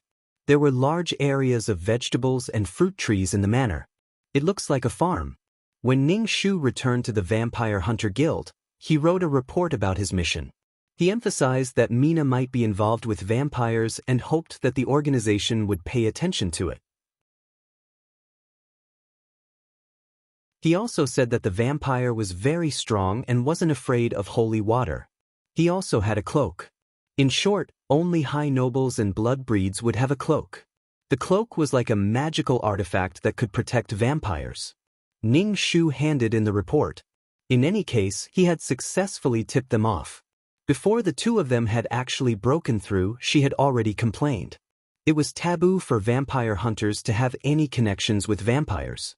What if they were tempted by the vampires and turned against the organization? After all, vampires had too many things: wealth, power, immortality. Any one of them would be enough to make people betray him. In the plot, Mina was sentenced to death by the organization. It was because Mina's situation was more serious and she had an interracial relationship with a vampire. Actually, love was beautiful, but their identities were really awkward. One was a vampire and the other was a blood hunter. It was related to the blood breeds and the blood hunters. The human organization against the vampires disappeared just like that. No one could do anything to the vampires anymore. Being a blood hunter was a job. If you did well, you would get a salary and a bonus. It wasn't like what Fei Rue said, where it was for the sake of righteousness. Although there was a purpose, even if it was filled with the stench of money, that person still had to live, eat, drink, and defecate. Besides, didn't vampires drink human blood too? It was all for the sake of energy. No one should say that the other was evil, and no one should look down on the other. Ning Shu went to turn in the mission, and there was an extra sum of money in his card. In other words, this mission was considered completed. Ning Shu returned to his room. There were 2 beds in the room. This was his and Mina's room. Ning Shu sat on the bed and tidied up the things in the box. He cleaned all the guns and crossbows. Ning Shu directly soaked the crossbows' arrowheads in holy water. This way, they would be more lethal against ordinary vampires. Not every blood breeds had the ability to teleport like Fei Ru. Ning Shu cleaned the guns and loaded them, making sure that they wouldn't run out of bullets when needed. He checked the tools in his box and placed them under the bed. Then, he sat cross-legged on the bed and began to cultivate. This manor was located in a relatively remote area, and the spiritual energy was more abundant than in places with more people. Setting up a spirit gathering array was simply half the work. Ning Shu absorbed the spiritual energy around him. His previously emptied dantian slowly recovered, and the spiritual energy was more abundant than before. Ning Shu was excited. The stronger he was, the better. This way, he would have a higher chance of winning against Fei Rui. In fact, Ning Shu had always had a question in his heart. The existence of the blood hunters was like a fishbone in the throat for the blood breeds, and gave humans the confidence to negotiate with the blood breeds. Both parties had signed a contract. Logically speaking, these blood hunters should be very powerful. How could they be eliminated by Fei Ru? Even if the blood breeds that he brought were all very powerful, if the blood hunters were really so weak and were eliminated by the blood breeds, why would the blood breeds keep them until now? Was there something wrong with the blood hunters that allowed the blood breeds to take advantage of the situation? The plot only described how Fei Rui was like a god descending, saving Mina and eliminating the blood hunters. Forcefully turning him into ashes, it was really cool and at ease. It seemed like he was here for Mina. The person who entrusted him, Molly, wasn't a high-ranking member of the blood hunters, so she didn't know. She only thought that Fei Rui was here to save Mina. Eliminating the blood hunters and killing her. Ning Shu couldn't figure it out. The only thing he could do now was to speed up his cultivation. When he was hungry, he went to the cafeteria to eat. This manor was self-sufficient. They grew fruits and vegetables, and there was even a chef. Ning Shu drank milk and ate a hamburger. Ning Shu wasn't used to eating foreign food. He always felt like he couldn't fill his stomach with rice. If he didn't eat properly, it didn't feel like eating. Someone sat across from Ning Shu. When he looked up, it was his male colleague Tulu. Tulu was wearing a leather jacket and jeans. He looked like a cowboy. "Why are you alone? Where's Mina?" Tulu dipped his sandwich in ketchup and drank some buckwheat wine. Ning Shu said half-heartedly, "She has something to do. She'll be back in a while." Tulu nodded. "I remember that you're type O, right?" Ning Shu nodded. "Yes, I'm type O. Since your partner isn't with you, and you're type O, I received a mission. There's a blood vampire causing trouble in Mullo's town. He's already killed a lot of girls," Tulu said. Ning Shu swallowed the hamburger in his mouth and asked, "Where's your partner?"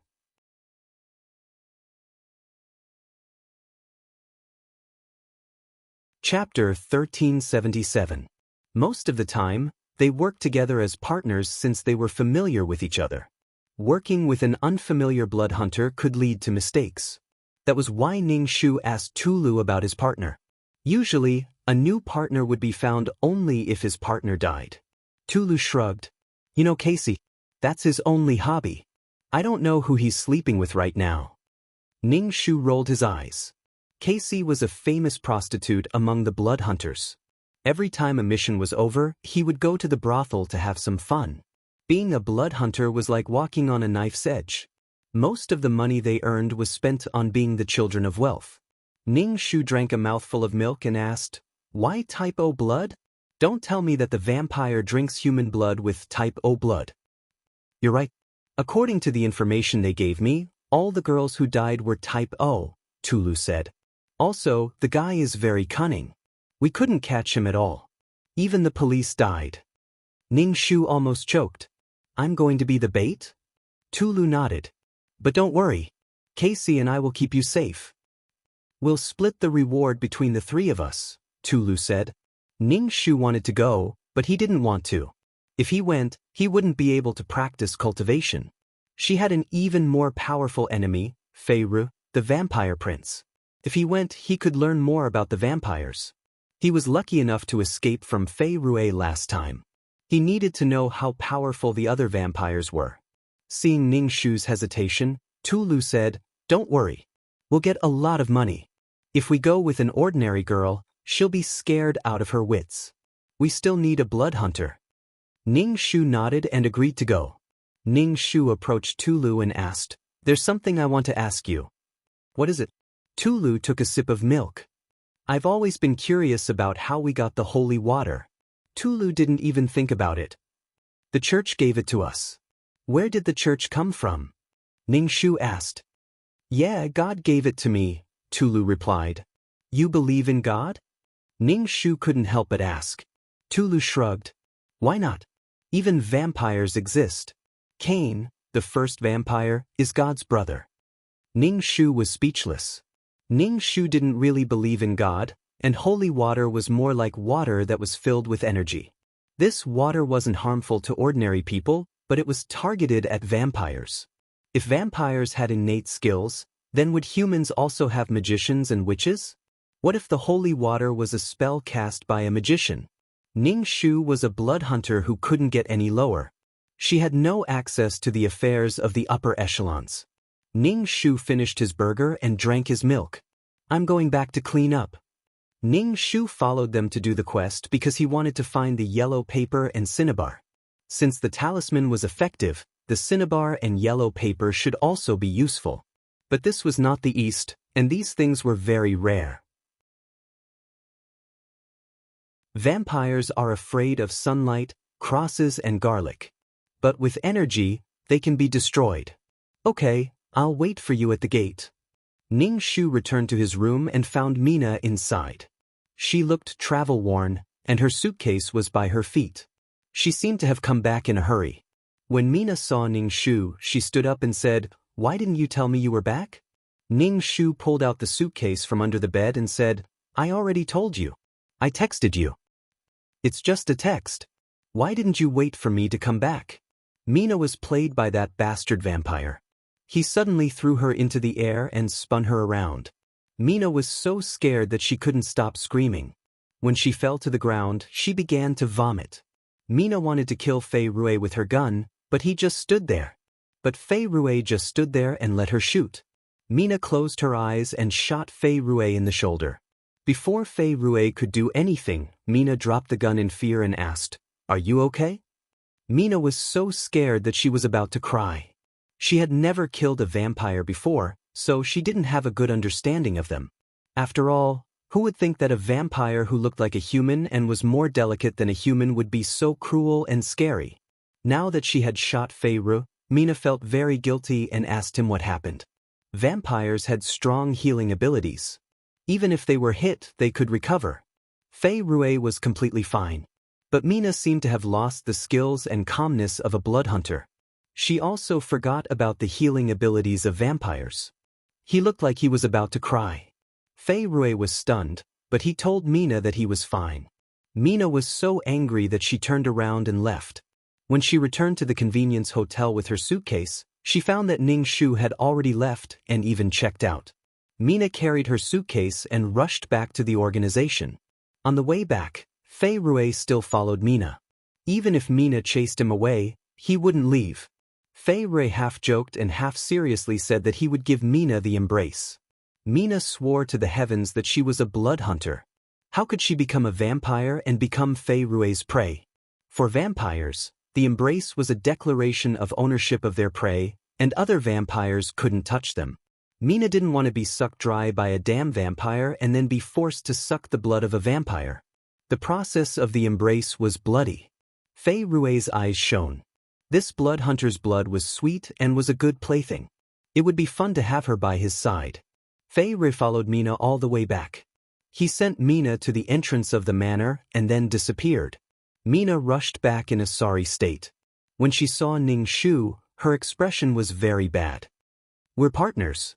How can you leave without saying goodbye?" Ning Shu opened the box and checked the items. After making sure that there was nothing left behind, she closed the box and locked it with a snap of the button. I already said that I sent you a message. I'm going back. You rushed to find the vampire and didn't even discuss it with me. Aren't we partners? The same thing would be wrong if it happened to someone else, but it wasn't wrong if it happened to Mina. Was she going to run behind Mina's butt? I was too angry. Can't you forgive me just this once? Mina mumbled. Ning Shu's expression didn't change. He changed into his marten boots and tied his shoelaces. I was too angry. You didn't discuss anything with me and just did whatever you wanted. I was angry and left first. Can you forgive me? Mina was speechless. The two couldn't be compared at all. She didn't have a single cent on her. Her money was all taken care of by Molly. When she returned to the hotel, she found that she had already checked out. She had nowhere to go and no money to go back to the organization. If it weren't for the vampire, she wouldn't have been able to come back.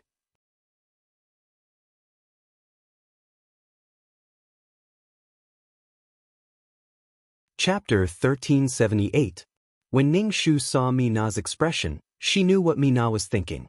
She was always asking others for help, but she didn't care about what she did. Was Mina, who grew up as a vampire hunter, really that kind? True kindness was to be strict with oneself and lenient with others. Mina was the opposite. Ning Shu tied his shoelaces and left with his suitcase. Mina saw that Ning Shu was about to leave and immediately asked, "Do you have a mission now?" "No, I'm teaming up with someone for a mission," Ning Shu said. Mina felt that Ning Shu's attitude towards her had changed, so she didn't dare to be stubborn. She immediately picked up her suitcase and followed behind Ning Shu. "Ning Shu, what are you doing?" Ning Shu stopped in his tracks. Mina said, "Don't you have a mission? I'm going with you." "This mission has nothing to do with you. You should rest well." He couldn't imagine what it would be like for Mina to follow him. Ning Shu was afraid that Fei Rui would follow Mina wherever she went. They were going to deal with the vampire who killed people. If there was a vampire as strong as Fei Rui, they would probably be wiped out. As a vampire, Fei Rui wouldn't leave them in the lurch. It's still the same thing. Even if he made a mistake, it's our own education. Who allowed you to hit my child? Ning Shu didn't want to go against Fei Rui for now. Ning Shu narrowed his eyes and looked at Mina. Should he take this opportunity to get rid of Mina? Ning Shu immediately gave up on the idea. They were all vampire hunters, so they couldn't kill each other. Besides, there was no point in killing her. It was better to be dead than to be alive. If he wanted to kill someone, he should kill Fei Rui. Without Fei Rui, Mina would die of pain. Everything was because of men. He had to solve the problem from the root. Fei Rui would destroy the vampire hunters. Without the vampire hunters, the original owner would have nowhere to go. Everything he learned was to deal with vampires. Ning Shu directly and decisively rejected Mina. Mina's eyes widened in pain. "Aren't we partners?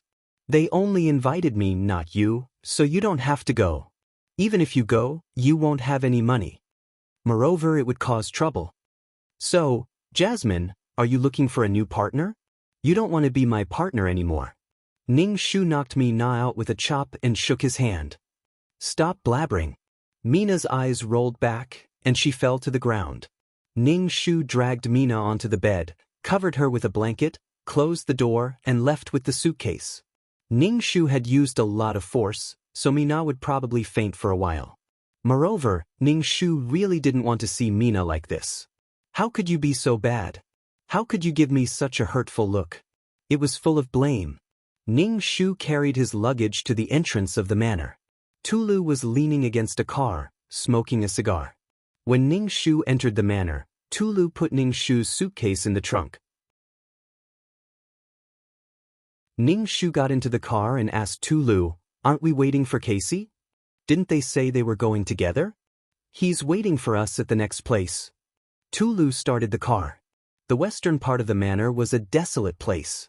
Other than the roads, there were only sand dunes. Ning Shu closed his eyes and began to cultivate. It was a cultivation method for a peerless martial art. The car arrived at a small town, and Tulu went straight to a bar. It was one of those rough bars in the western part of the country. A blonde man was flirting with a woman. He was quite handsome. When Ning Shu saw him, she knew that he was Casey. He attracted bees and butterflies everywhere, but never his heart. Everyone was willing, and no one wanted to build a long-term relationship. Kathy saw Ning Shu and immediately waved to her. "Over here." Ning Shu and Tulu walked over, and the bartender placed 2 glasses of wine in front of Ning Shu and Tulu. Ning Shu took a sip, but it tasted strange. Ning Shu put it down after a sip. Casey patted the buttocks of the woman in his arms. The woman kissed him and tactfully left. When the woman left, Kathy's perverted hands slapped her buttocks, and her plump buttocks bounced. Ning Shu's eyes were glued to the woman. The woman wasn't angry at all. She turned around and blew Casey a kiss. Tulu couldn't help but roll his eyes at Casey. Be careful not to die on a woman's belly. There was a limit to how lustful he could be, especially when it came to beautiful vampire women. Kathy's eyes were fixed, and her legs were weak. Casey took a sip of wine and said casually, "It's just for fun. Nothing's going to happen. Besides, I'll go somewhere else after I'm done. There's no danger." Ning Shu clicked his tongue. Casey was completely controlled by his lower body. However, vampire hunters basically couldn't settle down. They couldn't even guarantee how long they would live. Who knew when they would abandon their families? Many people were enjoying themselves while they had the wine today. After buying some jerky and water, they were ready to set off. As soon as they left the bar, the sky rumbled and a strong wind blew, accompanied by the sound of propellers. Ning Shu looked up and saw a helicopter. Ning Shu raised an eyebrow and asked Tulu, "Are we going to take a plane?" Tulu shook his head. "We don't have such good treatment. I don't even dare to think about taking a plane." Not many people from the Blood Hunter organization traveled by plane. Because there were a lot of houses around, the helicopter could only stop in midair. The door of the helicopter opened, and Ning Shu saw a man carrying a woman down a rope ladder. When the 2 of them landed, Ning Shu's eyes widened when she saw them. Wasn't that Fei Rui and Mina? Didn't she knock Mina out? She should have slept for at least 2 hours. Ning Shu raised her wrist and looked at her watch. It was already quite late. Mina carried a suitcase and walked over with Ning Shu and the others. "Molly, we're partners. We should be going on a mission together." Mina bit her lip and said. Ning Shu's body tensed up. He looked at Fei Rui warily. Sure enough, Fei Rui had actually sent Mina over. Had the 2 of them made any progress? Fei Rui flew Mina over. Please, they were going to deal with the troublesome vampire. What was the point of following a vampire? Tulu and Kashi looked at each other. They only called Molly, but Mina came with them. As colleagues, they knew Mina's professional skills. She was stronger than ordinary people, but it was lucky she didn't cause any trouble. No one wanted to be Mina's partner, so the organization let her and Molly become partners. Mina was cute, but in the face of life, being cute was useless. Vampire hunters walked on the edge of a knife. Tulu and Kathy sized up Fei Rui. Fei Rui's aura and exquisite face made Tulu and Kathy question his identity.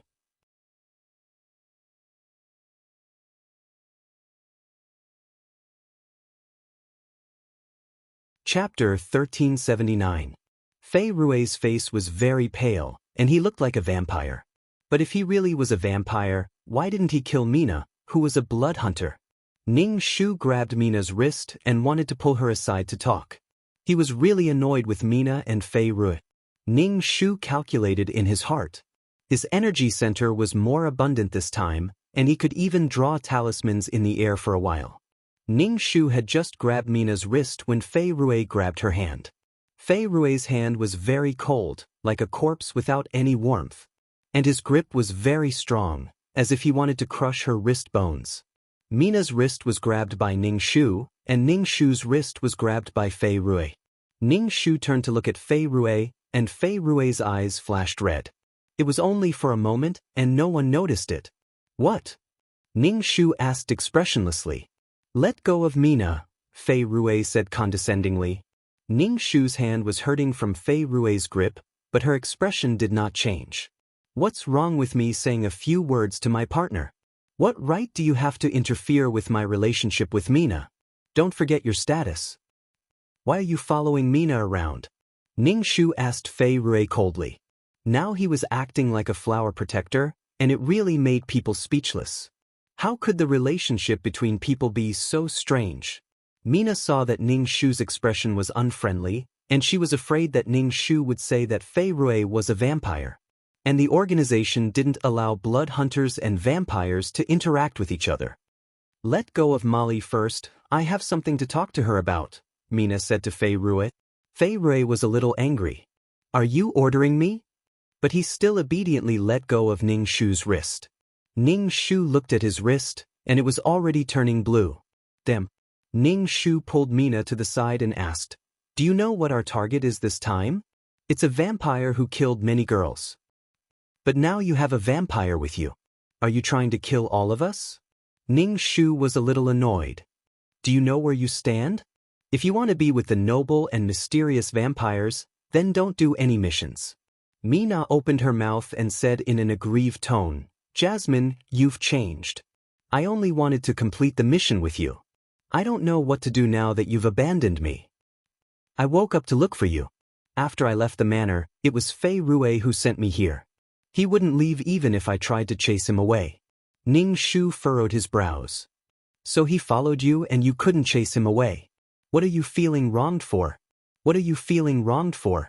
Ningshu was speechless. Since Fei Rui is following you, you shouldn't go. This vampire is very powerful. Even the four of us are no match for him. We're going to kill his own kind. Do you think he won't do anything?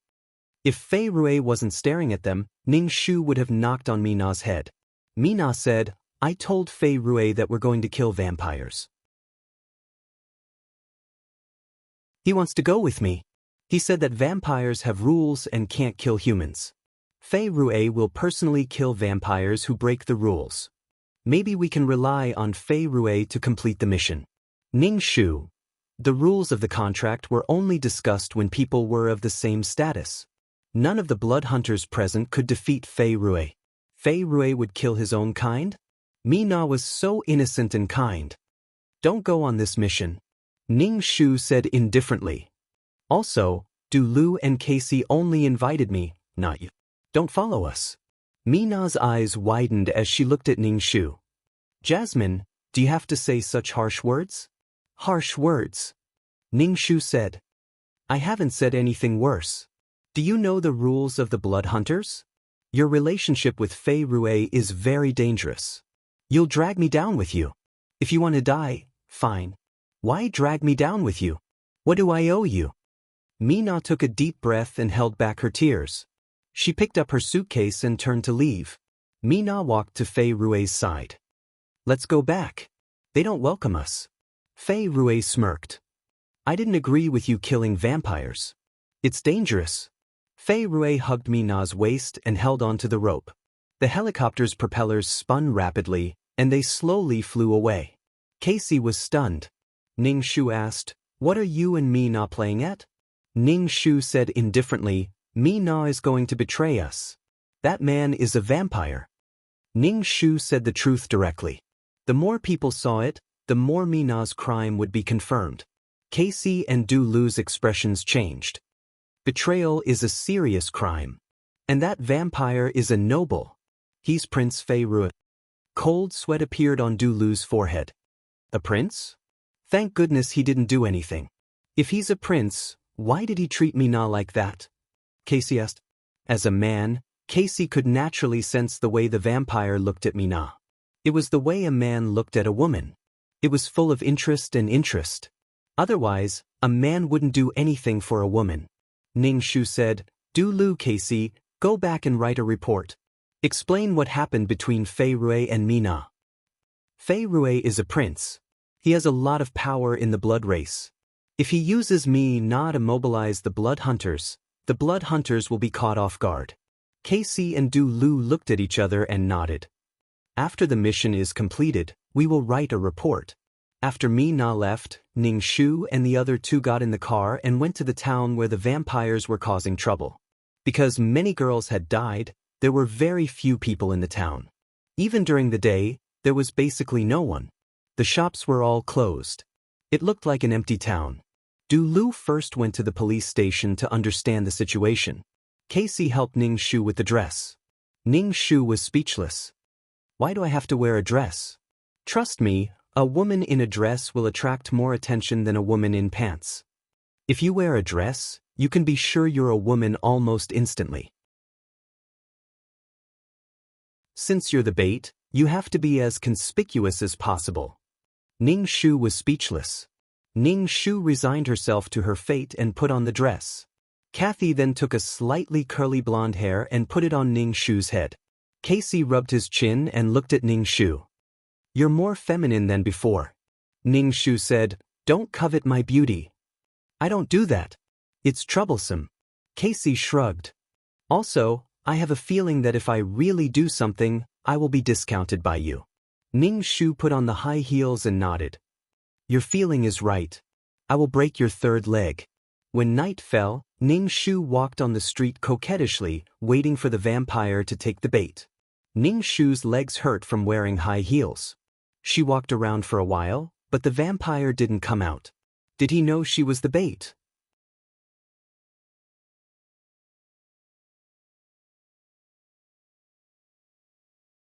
Chapter 1380. However, strolling on the street seemed strange. Knowing that there were vampires here, but still daring to stroll on the street, one could tell that there was a problem at first glance. Ning Shu walked to a corner, opened the door and entered the house. Then the lights turned on. Ning Shu sat on the sofa, drinking water while watching TV, waiting for the other party to come. But the other party still didn't come. Ning Shu wanted to release her spiritual force to check the surrounding situation. But vampires are very sensitive creatures. Last time, she only spied on Fei Rui a little, but Fei Rui found her. Suddenly, with a bang, the electricity in the house stopped. There was the sound of glass shattering, and Ning Shu saw a dark figure flying towards her. Since the electricity stopped, Ning Shu cast a spell and hit the vampire's body. The vampire screamed and fell to the ground. Fei Rui and Casey, who were hiding in the house, also rushed out. They used a crossbow smeared with holy water to shoot at the vampire. The vampire let out a blood-curdling scream. Tulu picked up a sharp wooden stake and stabbed it into the vampire's heart. The vampire hurriedly dodged, but Ning Shu pinched a seal and froze the vampire. The vampire's expression froze. It wanted to move its body but couldn't. The sharp wooden stake pierced the vampire's heart. Casey held a shovel in her hand. She used the shovel to cut off the vampire's head. Next, at dawn, the vampire's body was burned to ashes and let the ashes flutter in the wind. The ashes scattered in all directions. The immobilizing talisman consumed a lot of Ning Shu's spiritual force. Just 2 immobilizing talismans drained Ning Shu's spiritual force.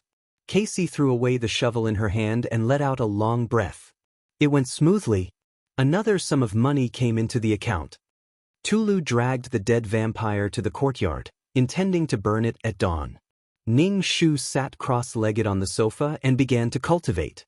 She must have enough spiritual force to support her to cast a spell. Ning Shu just cultivated for a while, but her heart tightened and her muscles trembled. Danger! Ning Shu opened her eyes and saw sharp blood-red claws coming towards her face. Another vampire. Ning Shu quickly dodged, grabbed the crossbow, and shot an arrow at the vampire. The arrow pierced through the vampire's body, but it didn't cause any substantial damage. The recovery ability of vampires was simply unbelievable. Ning Shu cast a spell towards the vampire. The spell hit the vampire's body and made a chi-chi sound, causing the vampire to roar in pain. Kathy and Tulu, who were outside, heard the commotion and hurried in with their tools. Ning Shu clenched his teeth and cast a body-securing talisman, locking the vampire in place. The vampire's heart was pierced and his head was chopped off by a gravedigger. Ning Shu's muscles were trembling. He leaned against the wall and said, "Is there more than one vampire here?" This town was relatively remote, so why would more than 2 vampires suddenly appear here? Moreover, they only absorbed O-type blood. What a joke! Since when did vampires drink different blood types? Did different blood types lead to different tastes? Type A was matcha-flavored, while Type B was strawberry-flavored. Kathy took out his cell phone and called the organization to report the situation here. He hoped the organization could send other blood hunters to investigate the situation. Tulu pulled the dead vampire out. The sky was starting to brighten. It was already dawn. Tulu poured gasoline on the corpse and set it on fire. The air rippled with a strange smell, mixed with the smell of oil. Ning Shu was cultivating in her room. Kathy lit up one cigarette after another, causing the room to be filled with smoke. Ning Shu opened his eyes. Can you stop smoking? Kathy put out the cigarette. I have a bad feeling. This mission isn't that simple. The organization probably didn't expect this. But you can't smoke like that. It feels like we're in paradise, Ning Shu said. I'm going out. Call me if you need anything. When Kathy went out, Ning Shu immediately cast a spell and set up a spirit gathering array to speed up his cultivation. Ning Shu absorbed the spiritual energy around him. Kathy felt danger, and so did Ning Shu. He felt that something was about to wake up and open his eyes. With the support of spiritual energy, Ning Shu's emptied dantian gradually eased. It was already dawn. The vampires during the day wouldn't come out for the time being. Even if there were vampires who were not afraid of the sun, they rarely came out. After all, the sun was very uncomfortable. Tulu took some food from the car and gave some to Ning Shu. Ning Shu took the water and jerky. The jerky tasted good. It was chewy and fragrant. Ning Shu tore into the jerky and asked, should we leave now and return to the organization or stay and wait for the people from the organization to come? I've already informed the organization. Kathy said, if we leave now and something happens, we'll be responsible. Ning Shu nodded. I'll do as you say. Do you think the vampires are collecting blood? Otherwise, why would they kill so many people? Drinking blood once can last for at least a few days. It wasn't like they were eating 3 meals a day like humans. This kind of thing was beyond the plot, so it wasn't mentioned at all. Only the main plot was given, and other details were omitted. The original owner of this body also didn't participate in this mission. After all, he was always behind Mina and cleaning up the mess. We don't know when the people from the organization will come. We need to be vigilant. Tulu took a sip of wine. The sun was high in the sky, and it was extremely hot. The vampires probably wouldn't come out in this kind of weather. Ning Shu increased his cultivation. If they waited until nighttime, the vampires might come out. Tulu and Fei Rui cleaned their tools and organized them so that they wouldn't be in a hurry. Humans weren't as talented as vampires, so they could only rely on tools. Tulu and Fei Rui were proficient in all kinds of grappling and fighting techniques. Suddenly, he felt that even if he couldn't be a blood hunter, he could still be a bodyguard. However, the salary and benefits couldn't be compared to that of a blood hunter. Once he stepped on this path, there was no turning back. With the blood of vampires on his hands, even if he retired, he would still be found and killed by the vampires. Ning Shu and the other two waited until there was not a single person on the street. It looked very desolate. Either they ran away, or they hid in their homes and didn't come out. Occasionally, there would be a police car patrolling. Ning Shu didn't stop cultivating for a moment. When he was almost done, he bit his finger and squeezed some blood to draw a talisman in the holy water to increase the yang energy of the holy water. Slowly, the sky darkened. Ning Shu and the other two were on high alert. Ahem! Ning Shu suddenly coughed. It was originally very quiet, but Ning Shu's sudden cough made Tulu and Kathy's hearts skip a beat. Kathy looked back at Ning Shu. What's wrong?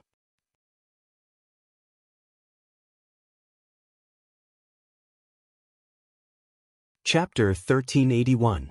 What if the vampires know of our existence and don't come looking for us? Ning Shu asked. Our top priority right now is to protect ourselves and wait for the organization to send reinforcements, Tulu said. Ning Shu was just about to nod when she heard a shrill scream. It was a very short scream. It sounded like someone had been cut in half. All three of them stood up. Judging from the sound, it's a bit far from us. Casey couldn't help but scratch the golden hair on his head. It must be the vampires who kidnapped her. Should we go after them? Tulu was hesitant. If they went after them, they might be able to save someone. But if they went after them, the vampires would be at home at night. Human vision was limited. Besides, there was no telling how many vampires there were. Casey took out a scanner. This machine was able to locate vampires through abnormal magnetic fields. The magnetic field around vampires was different from that of humans. Ning Shu leaned over and looked at the scanner. This scanner can only scan a small area. It could only scan a diameter of 200 meters at most. Ning Shu felt that this thing was even worse than a compass. A compass could at least give him directions. Casey didn't find anything. He said to Tulu, "Let's go out tomorrow. The night is too dangerous for us." Blood hunters were humans too. If they were threatened, they would retreat strategically. Ning Shu didn't have any objections. He could train for one more night and get stronger. Even if he couldn't win, he could still run faster. Casey and Tulu took turns to keep watch. They probably didn't want Ning Shu to do so because Ning Shu was a woman. The next morning, the three of them had breakfast and left with their suitcases. Casey held the scanner in his hand. The three of them wandered around the town in the car. Finally, when they passed by a church, something happened to the scanner. It seemed to have detected a vampire. Casey flipped his blonde hair and said handsomely, "Looks like we found it." Tulu looked at the small church. "Don't tell me a vampire is in a church. That's suicidal." Weren't vampires afraid of crosses? But to the powerful vampires, these things were nothing but harmless things. Ning Shu got out of the car and looked at the church. This church was a little desolate. It looked like an abandoned church. Tulu got out of the car and drew a cross in front of his chest. "Are we going in or not?" Ning Shu asked. Casey said, "Of course. We've already found it." Ning Shu nodded. The three of them entered the church together. As soon as they entered the church, the first thing they saw was Jesus nailed to the cross, a huge cross. There were rows of pews. These benches were supposed to be filled with people attending Mass, but for some reason, they were deserted. Ning Shu held a crossbow in her hand, and the arrow had been smeared with holy water. Moreover, Ning Shu had drawn a talisman on it. If it wasn't a particularly powerful vampire, she could kill one with a single arrow. The walls of the church were filled with black bats. When they sensed that someone had entered, they rushed over. Tulu shot at the bats with his gun. The bats squeaked. Casey was holding the electric baton, which was sizzling with electricity. With a sweep of the baton, a group of bats fell to the ground. There are so many bats in the church. There must be vampires here. Bats were usually associated with vampires. Ning Shu felt the ground tremble. The bats stopped attacking Ning Shu and his companions. Instead, they flew somewhere else. Ning Shu hurried to chase after the bats. The bats swarmed into the basement. Ning Shu didn't care about getting dirty and quickly jumped down. "Molly, wait." Seeing that Ning Shu was running very fast, Kai-shi said, "Be careful of any danger." Casey and Tulu jumped down. Ning Shu smelled blood the moment he jumped down. It was so strong that he almost fainted. The path ahead suddenly widened, and Ning Shu saw an exquisite coffin placed in the middle of a pentagonal array. In these grooves, there was fresh blood, which gathered towards the coffin. The coffin was covered with black bats. Vampires knelt around the coffin. The vampires ignored Ning Shu and his companions. They lowered their bodies to the ground as if they were waiting for something powerful. Ning Shu and his companions couldn't act rashly under these circumstances. The bats flapped their wings and slowly moved the coffin away. A powerful aura swept out from the coffin. Then, a pale hand reached out. It was as smooth as jade. No veins could be seen. Vampires came back to life? Casey and Tulu each grabbed one of Ning Shu's arms and dragged Ning Shu away. Ning Shu's hair stood on end. He sensed great danger. Instead, he pulled Casey and Tulu even faster. After the three of them left the church, they quickly drove away. Ning Shu looked back and saw a man in black floating above the church. He wore a black cloak and had bats flying around him. "Hurry up," Ning Shu urged Tulu, who was driving. Casey was almost done with her golden fur. She said to Ning Shu with red eyes, "Molly, we might have run into something big." It's very likely that the dormant third-generation vampires have woken up. Ning Shu, Adam and Eve's eldest son, Cain, was cursed by God for killing his brother. He was forced to drink blood for eternity. After meeting Lilith, who had betrayed the Garden of Eden, he was guided by her. He learned how to extract great power from blood. Cain was the origin of vampires and the beginning of this sinful bloodline. Driven by loneliness, Cain used animal organs and his own blood to create the second generation of vampires. There were 5 of the second generation of vampires. The third generation of vampires were the descendants of the second generation. They were the most powerful generation of vampires. They claimed to have the ability to stand shoulder to shoulder with gods.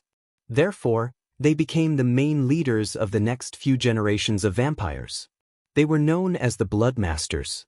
The third generation of vampires established independent families, which were later known as the 13 families. Every third-generation vampire was the ancestor of their own family. The 13 Blood Masters fought fiercely and slaughtered creatures to increase the strength of themselves and their families. They discovered that the blood of vampires could make mortals immortal and enable vampires to become saints. Thus, the prelude to the inheritance of the vampire's sinful bloodline was unveiled. The 13 Blood Masters turned against each other in the end. They fought for years and spread their bloodline wantonly. The vampires called this war the 1,000-Year Holy War. Most of the victims of the war were mortals. Later, although the flood caused by God didn't kill the third-generation vampires, it severely injured them and forced them to go into hibernation. That was why they were so unlucky to encounter such a thing. Also, there were 13 third-generation vampires. Now that one of them had woken up, would the others wake up? If they woke up, would they start another holy war and slaughter mortals? Or turn mortals into vampires?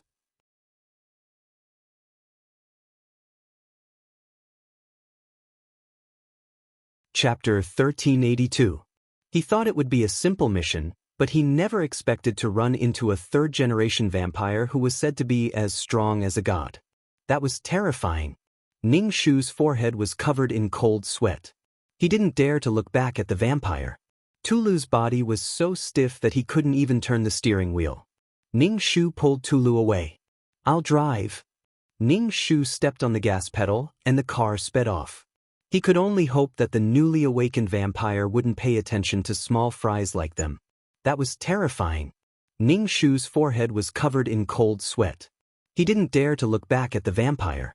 Tulu's body was so stiff that he couldn't even turn the steering wheel. Ning Shu pulled Tulu away.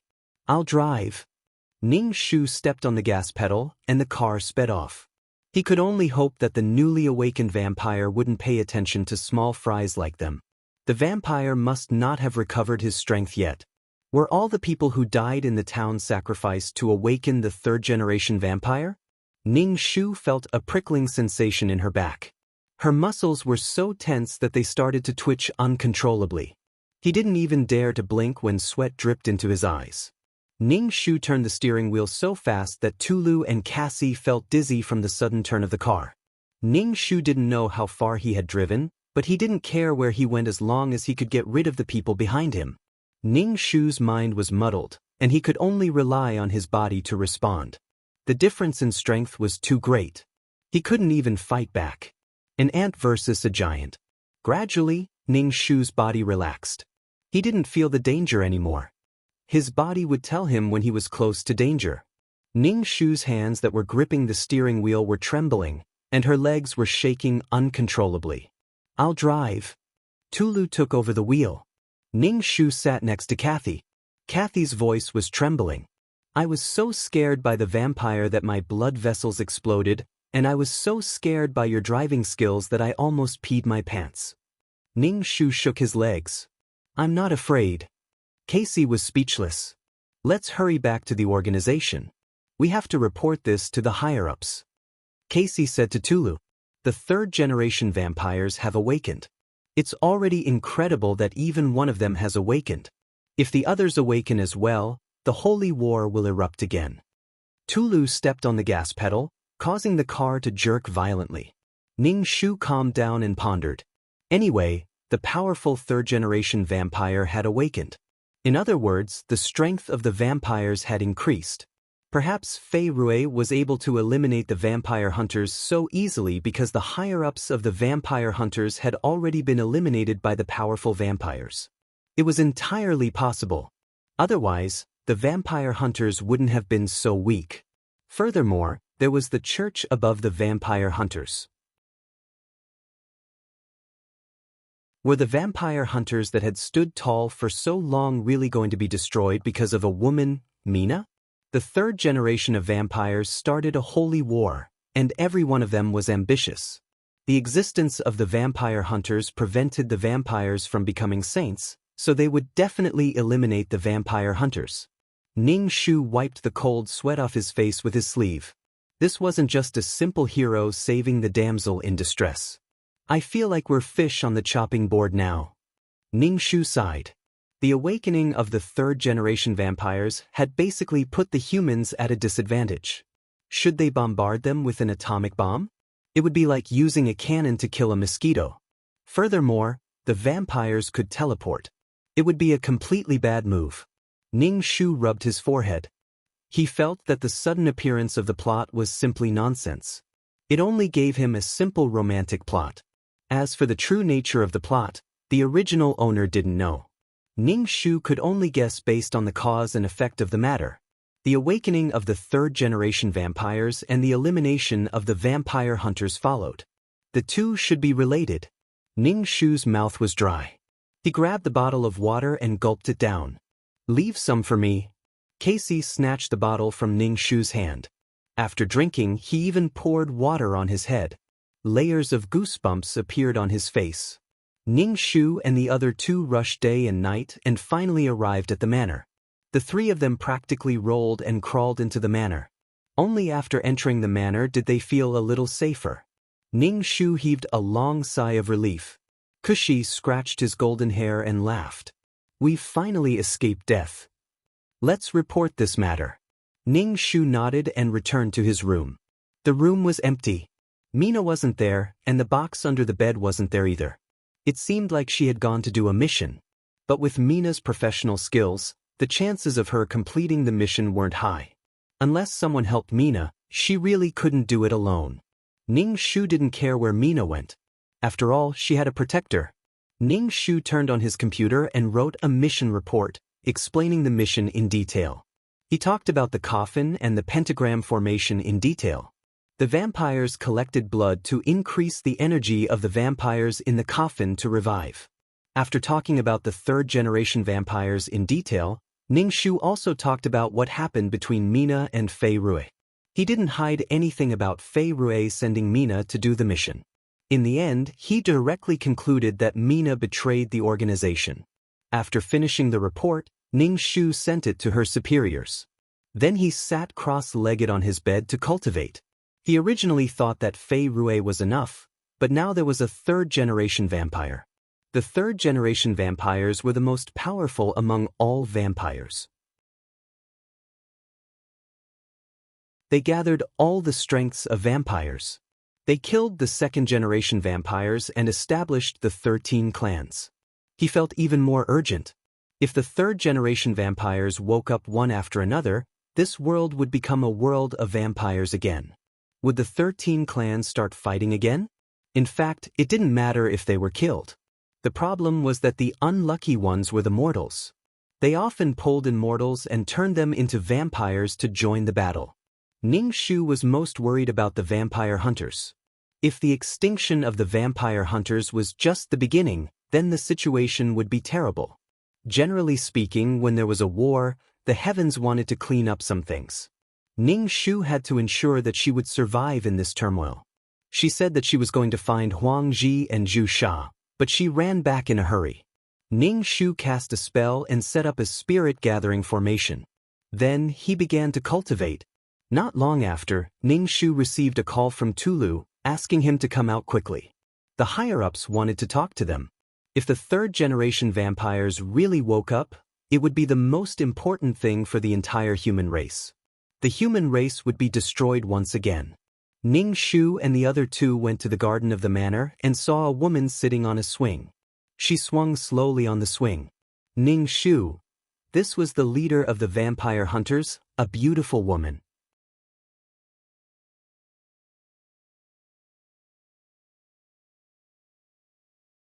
Chapter 1383. The three of them looked at each other and walked over. Hold on, raise your foot. You're stepping on my little baby. The woman on the swing pointed at Ning Shu's foot. Ning Shu raised his foot and saw a peanut-sized blue flower flattened under her foot. Ning Shu looked apologetic and picked up the flattened flower. It's too small. Is it true that the third generation of vampires has awakened? The woman on the swing asked. She was wearing a red dress that swayed slightly, revealing her smooth calves. She was barefoot and her hair was loose. She was a stunning beauty.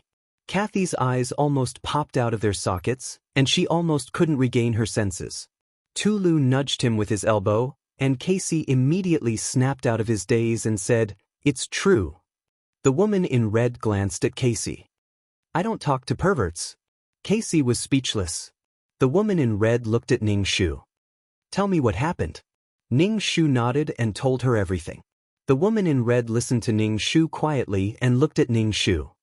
"Then how can you be so sure that it's the third generation of vampires? You have to know that vampires have unlimited lifespans. Many of them are so bored that they seal themselves and go into hibernation. The third generation of vampires has been around for a long time. Although the common saying is that they were heavily injured and went into hibernation, most people think that they have disappeared." Ning Shu rolled her eyes and pointed at Kathy. He was the one who said it. He said that the third generation vampire has awakened. Casey immediately straightened his clothes and planned to give a long speech to show off in front of the beauty. "Let's not talk about this for now. Tell me about your partner and the vampire prince." "I've read your report."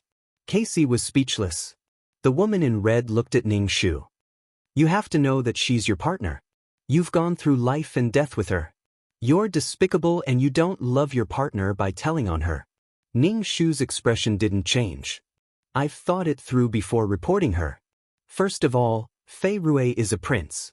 Do you have any ulterior motives for getting close to Mina like this?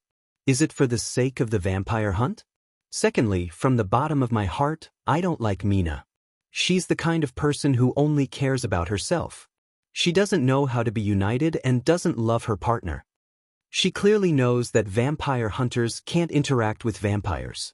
I've advised her many times, but she still insists on doing things her own way. She even thinks that I'm being a busybody. My biggest reason is that I want the vampire hunters to remain standing. Only then will I have a foothold." Casey and Tulu witnessed it as well. Tulu and Kathy nodded. Compared to Mina, they were obviously on Ning Shu's side. The woman in red glanced at Ning Shu. "You're quite honest. Let's go. Don't tell anyone about this." The woman in red waved at Ning Shu and the other two. Casey looked at the woman in red reluctantly. The woman in red stared at Casey. "If you keep looking at me with those eyes of yours, I'll gouge out both of your eyes." Kathy hurriedly turned around and left. When they were far away, Ning Shu couldn't help but say, "You're really daring. You really dare to do anything." Tulu said, "I didn't expect the leader of the vampire hunters to be a woman. She's also a very flirtatious woman." Casey rubbed his chin. Ning Shu rolled his eyes. He couldn't be bothered to talk nonsense with the two men. He returned to his room and prepared to cultivate. The higher-ups would definitely investigate the awakened vampire. Her goal was to stay alive and improve her strength. She didn't want to be killed by Fei Rui. She also wanted to make things difficult for the two of them. If a third-generation vampire really awakened, then she had to make sure that she didn't die in Fei Rui's hands. At least, she wouldn't be killed by Fei Rui while she was fighting back. If possible, it would be best if she could kill Fei Rui. Taking care of one would cause a pair of lovers to be separated by yin and yang. With this thought, Ning Shu felt that he was really bad. Being separated by yin and yang wasn't a painful thing. Misunderstanding and hurting each other was the right way to go. Ning Shu didn't want to take any more missions. He would stay in the organization and cultivate. Moreover, Ning Shu felt that his luck wasn't too good. What if he took another mission and encountered another awakened vampire? He felt that the world was full of malice toward him. Ning Shu steadily improved his strength, but he still couldn't find the yellow paper and cinnabar with the characteristics of the East. In this place, there was only the cross of holy water, and there was a limited amount of it. Ning Shu could only use his own blood to draw talismans. Her blood contained spirit energy, so it was easy to succeed. The downside was that a woman's body was of the Yin attribute, which would reduce the effectiveness of the talisman. To deal with otherworldly items like vampires, he had to use something with yang energy. However, it was better than nothing. For a while, Mina didn't come back. He didn't know where she had gone and forgot to come back. To be honest, following Prince Fei Rui was 10,000 times more comfortable than being a blood hunter. Fei Rui was rich and handsome. Wherever he went, he would be followed. Being in a relationship with such a person was very satisfying. Besides, being in a relationship was beautiful and relaxing. It felt like he wasn't going on a mission, but a vacation. He was so happy that he didn't want to go home. Ning Shu's life seemed to be very leisurely, but it was actually very urgent. When he went to the restaurant to eat, he would occasionally bump into Tulu and Casey.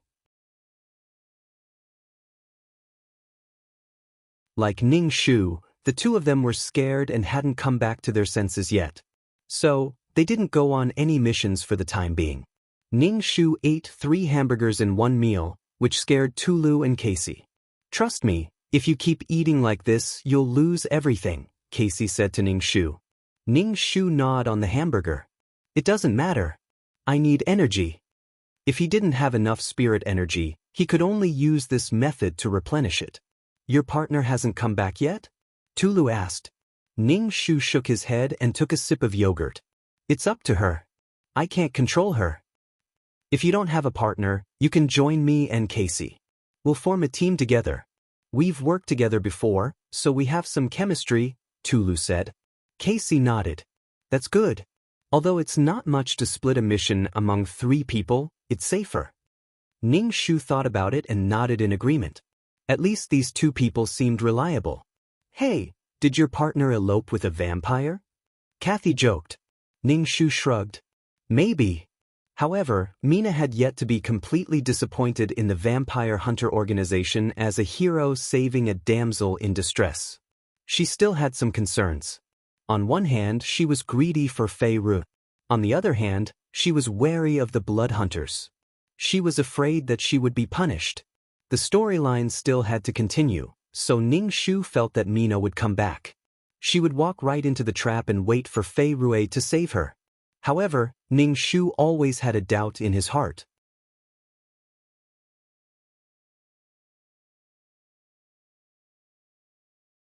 Chapter 1384. Was Fei Rui saving the damsel in distress the start of the Holy War? Did he use this title to destroy the vampire hunters? The more Ning Shu thought about it, the more he felt that it must have been a 3rd-generation vampire who had awakened. Otherwise, although humans and vampires were at odds with each other, this was all in private. The world still seemed to be dominated by humans. But how did vampires suddenly have the confidence to destroy the vampire hunters and break the balance? Ning Shu finished the 3 oversized hamburgers without a change in expression and gulped down 2 bottles of yogurt. Kathy's eyes were wide open. "I've seen so many women, but I've never seen someone like you," Kathy said, blinking her eyes. Ning Shu burped. "I'm so different." After eating, Ning Shu went back to his room and rubbed his stomach.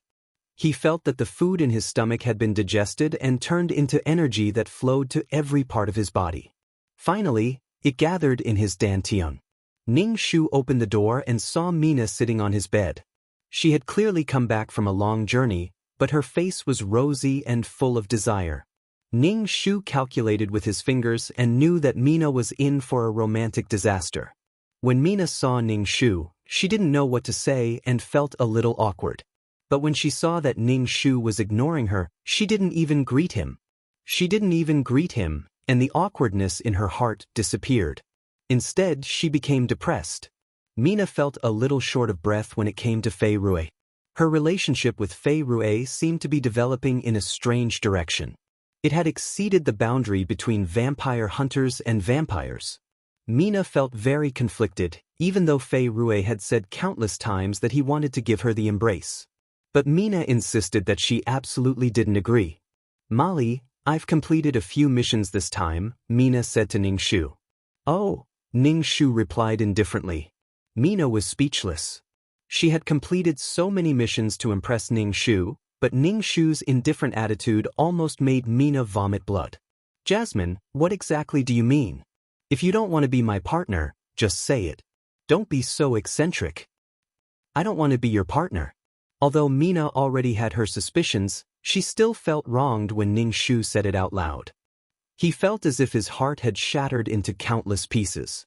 Ning Shu saw that Mina was staring at him with a look that said, "How can you be so cruel and hurt me like this?" Ning Shu enjoyed it very much. He had really hurt her. He was so happy. "I know I might have been a little bad in the past. It's not just a little bad, it's very bad." Mina was on the verge of tears. She had never seen such a cold and heartless person. "But I can complete missions on my own now," Mina said. Ning Shu raised his eyebrows and asked in surprise, "You hunted vampires?" Mina immediately nodded. "Yes." Ning Shu said in surprise, "Fei Rui actually killed his own kind for you. That's incredible." Mina was speechless. Mina's face was a myriad of colors, and she couldn't help but say, "Jasmine, I feel uncomfortable if I don't mock you." Ning Shu nodded. "I feel uncomfortable if I don't mock you." Mina was so rebuffed by Ning Shu that she didn't want to talk to Ning Shu anymore. She tidied up her things.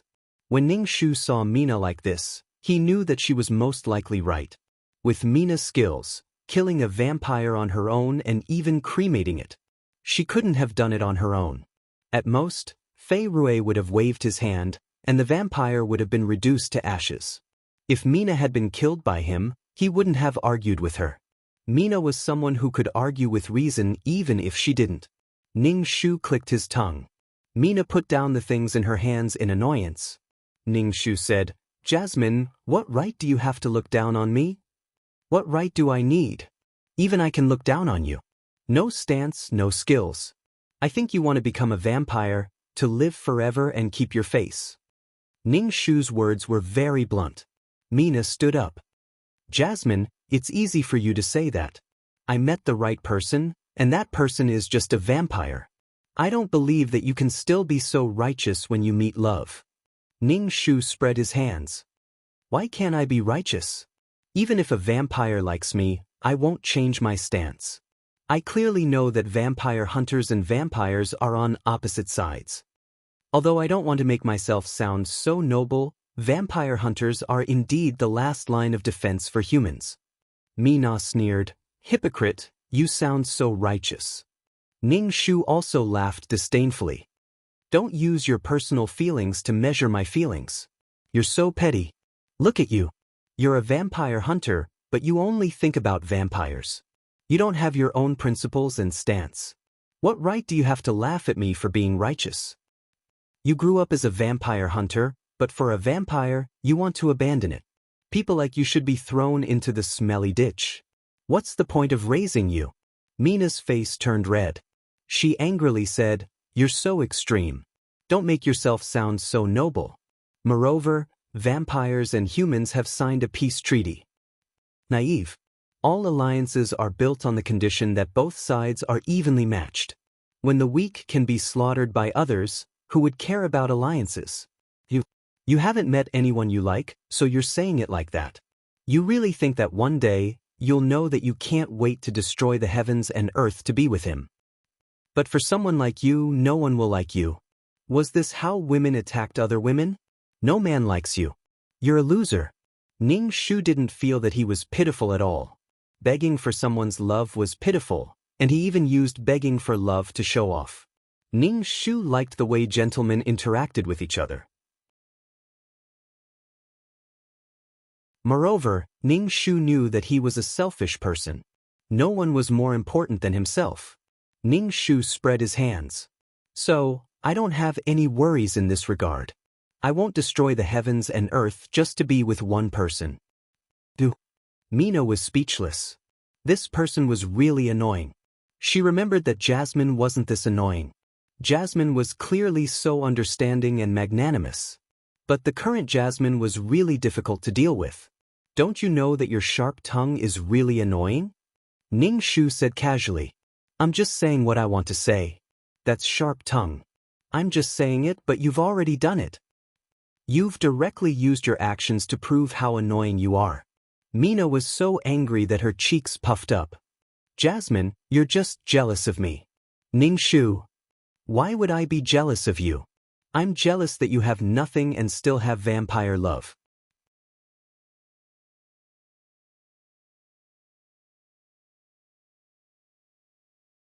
Chapter 1385. Let me tell you, I don't know how many couples I've met, but I'm still alive because I'm open-minded. Do you think I'll be jealous of you? Mina. Ning Shu pursed his lips. Let's see if you can act cute for the rest of your life. Mina. That's so annoying. This person is so annoying. That's right. Why would anyone like someone like you? Mina was exasperated. It doesn't matter. There are plenty of people who hate me. Who do you think you are? Ning Shu was calm and composed. She couldn't please everyone, so why did she have to torment herself and make things difficult for herself? You're really thick-skinned, really shameless. Mina felt that Ning Shu was the most thick-skinned person she had ever met. Ning Shu shrugged his shoulders indifferently. I'm not as thick-skinned as you. You're even going to elope with a vampire. Was being a little more considerate of herself considered being thick-skinned? She could be even thicker. Even if she was thick-skinned, she didn't hurt anyone. And Mina, this thick-skinned person, did all sorts of despicable things. She even thought that she was the most innocent person in the world. Mina was so angry at Ning Shu that she was about to cry, and she said angrily, I just like Fei Rui, so what? Is it wrong for me to like someone? Whether it's wrong or not is not something I can judge. Ning Shu shrugged his shoulders, ignoring Mina. Mina sat on the bed, fuming. Her face was bright red, and she looked very cute. At this moment, there was a knock on the door. Mina was still angry and didn't get up to open the door. Ning Shu got up from the bed and went to open the door. The person who opened the door was a man in a suit, followed by 5 fully armed people with guns in their hands. I'm a vampire hunter supervisor. Is Mina inside? The man in the lead asked. Ning Shu's heart skipped a beat. The vampire hunter supervisor was responsible for punishing vampire hunters who made mistakes. So, was he going to punish Mina now? Ning Shu leaned to the side. She's inside. The 5 people entered the room, and 4 of them pointed their guns at Mina. With a gun pointed at her, Mina was a little confused. Then, she thought of something and her face turned pale. Blood Hunter Mina, please come with us to assist in the investigation. The supervisor said coldly. Having grown up in the organization, Mina naturally knew what this meant. Usually, they would only arrest someone when there was conclusive evidence. Did the organization know about her relationship with Fei Rui? Fei Rui had really killed her. With so many guns pointed at her, Mina's heart was thumping wildly. Besides, with her ability, even if she wanted to escape, she wouldn't be able to. Mina was escorted away, and Mina turned to look at Ning Shu, her eyes full of accusation. Jasmine, was it you? Did you betray me? Why are you treating me like this? I hate you. Mina was heartbroken. Ning Shu ignored Mina's accusatory gaze and took out the offer he had given Mina before. Mina admitted that she was very close to the vampire prince vampire hunter. This is the evidence. The inspector took Ning Shu's phone. I'll return it to you after the investigation is done. Ning Shu nodded. Mina was stunned and looked at Ning Shu in disbelief. Her eyes were filled with despair. Jasmine, I hate you. Ning Shu was like a villain. It doesn't matter. I'm happy to see you in pain. Mina opened her mouth but couldn't say anything for a long time. Do you hate me that much? What unforgivable thing did I do to you that you have to treat me like this? I just can't stand seeing you acting so innocent. It's obvious that you're close to the vampire prince, but you're still acting so innocent. You said that I betrayed you, so I exposed you. What's wrong with that? Ning Shu raised his chin and looked down at her. Mina was speechless. Mina was taken away by the armed men. Ning Shu closed the door and hurriedly turned on his computer. He reported that Mina had been captured and that the Vampire Hunter might come to rescue her. They should be prepared. Also, Fei Rui could mobilize the elite forces of the Blood Breeds. Ning Shu submitted the report and began to cultivate. Now that Mina was locked up, he wasn't far from saving the damsel in distress. He wasn't far from the death of the client. The client, Jasmine, had been torn in half by Fei Rui. Her organs and intestines were scattered on the ground, emitting white smoke. In order to avoid being torn apart by his own hands, he had to speed up his cultivation and become stronger. Also, he had to teach Fei Rui a lesson this time. Ning Shu had nothing to do, so he wandered around the manor and moved some stones around to set up a yang gathering formation. Even if Fei Rui came, he could weaken him a little. Even if he couldn't weaken him, he could weaken the vampires he brought with him. Not every vampire was as powerful as he was. However, the side effect of setting up the yang gathering formation was that the manor was too hot. It was as if all the sunlight was gathered here. It could easily cause endocrine disorders. Ning Shu was speechless. However, under the effect of the yang gathering formation, Ning Shu's talisman had more yang energy. Usually, when Ning Shu left his room, he would see that the manor was more heavily guarded. It seemed that the higher-ups had seen his report. It might not be useful, but it could definitely reduce the losses. This was just on the surface. There might be other preparations in private. Ning Shu sat in the room. She lacked spirit chi. Spirit chi. There was too little spirit chi. Ning Shu faced the electric fan. It was too damn hot. If he had known, he wouldn't have set up the yang gathering formation so early. It was just that he wasn't strong enough now. If he was strong enough, he wouldn't have been able to fight them. He would have killed them directly. Ning Shu wiped the sweat off his forehead. It was already summer, and with the help of the yang gathering formation, Ning Shu felt like he was in a steamer. Damn it. How good would it be if the heat was spirit chi?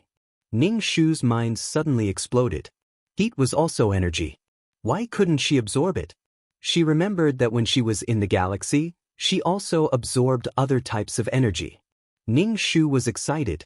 If she could really succeed, her ultimate martial arts wouldn't be restricted by spirit chi anymore. Ning Shu sat cross-legged and began to absorb the surrounding heat.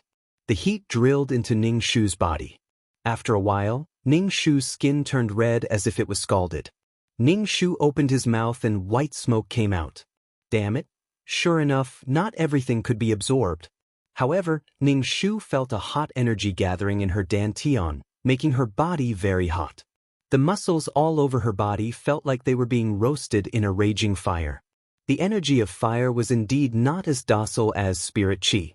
However, the advantage was that the energy was inexhaustible. Ning Shu continued to cultivate with her red skin. A red energy appeared in her dantian. It was the size of a hair and looked like a red line.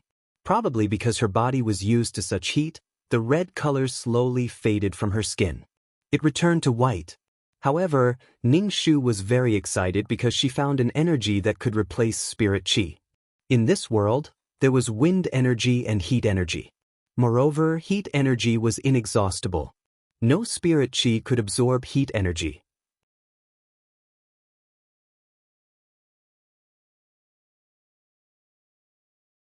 Chapter 1386.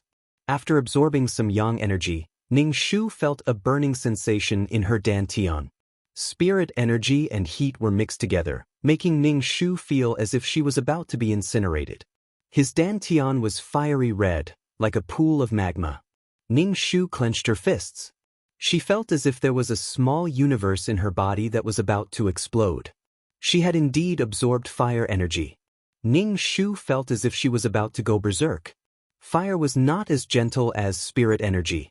There was a limit to spirit energy, but this kind of energy was inexhaustible. From now on, she would no longer be restricted by spirit energy. No matter how little spirit energy there was, she could absorb the energy of the sun and gather the yang energy around her. She could still be powerful. However, this kind of energy was more restless. Even her emotions were very restless. Ning Shu really wanted to find someone to fight now. Ning Shu was very excited. She started to absorb the energy around her like crazy. Anyway, she had set up a yang gathering array. Ning Shu did not go out for a few days. She had been cultivating. A pool of lava appeared in her dantian. Furthermore, there was a fiery red dragon swimming in the lava. Ning Shu really wanted to roar. Indeed, as long as there was enough energy, there was no bottleneck to ultimate martial arts. In the past, this effect could only be achieved in the cultivation world with a lot of spirit energy. However, she had reached this level in such a short time. If she faced Fei Rue again, she would definitely be able to fight him head-on. She released the fire dragon to burn Fei Rue to death. Ning Shu left the room and prepared to eat. Along the way, many people stared at Ning Shu strangely. Ning Shu was a little confused. Were they bowing down to her powerful abilities? Ning Shu walked all the way to the dining room. There were always people looking at her strangely. Jasmine, what happened to your hair? And your face? Kathy looked at Ning Shu in disbelief. Did you have a perm? Ning Shu put down her plate and touched her head. She felt an afro and it was very fluffy. Ning Shu quickly took out her phone and turned on the camera. She realized that her hair was all up and her face was black. She looked like she had just returned from a fire. Ning Shu was speechless. She should have looked in the mirror when she went out. However, Ning Shu was thick-skinned and sat down to eat without batting an eyelid. Kathy sat across from Ning Shu and asked, "Do you know the results of Mina's trial?" Ning Shu bit into his hamburger and said, "Anyway, the outcome won't be good. Such a serious incident has never happened to a vampire hunter, so the punishment won't be light. The main thing is to make an example out of them. It's meant to warn us blood hunters." Kathy nodded. "I think so too. I think the prince treats Mina differently. Have you ever thought about it? What if that prince asks the vampire hunter for Mina?" Casey asked. Ning Shu couldn't help but laugh. "If I were a high-ranking vampire hunter and the vampires asked for someone, I would definitely kill that person.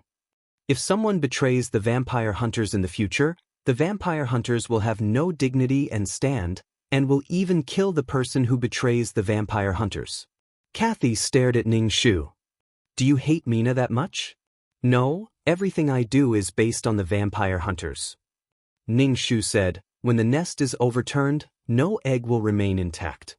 It seemed that the vampire hunters relied on the blood hunters to support them, but the vampire hunters gave them a foothold. 1 year as a blood hunter, 1 lifetime as a blood hunter, and the identity of a blood hunter would follow them for life.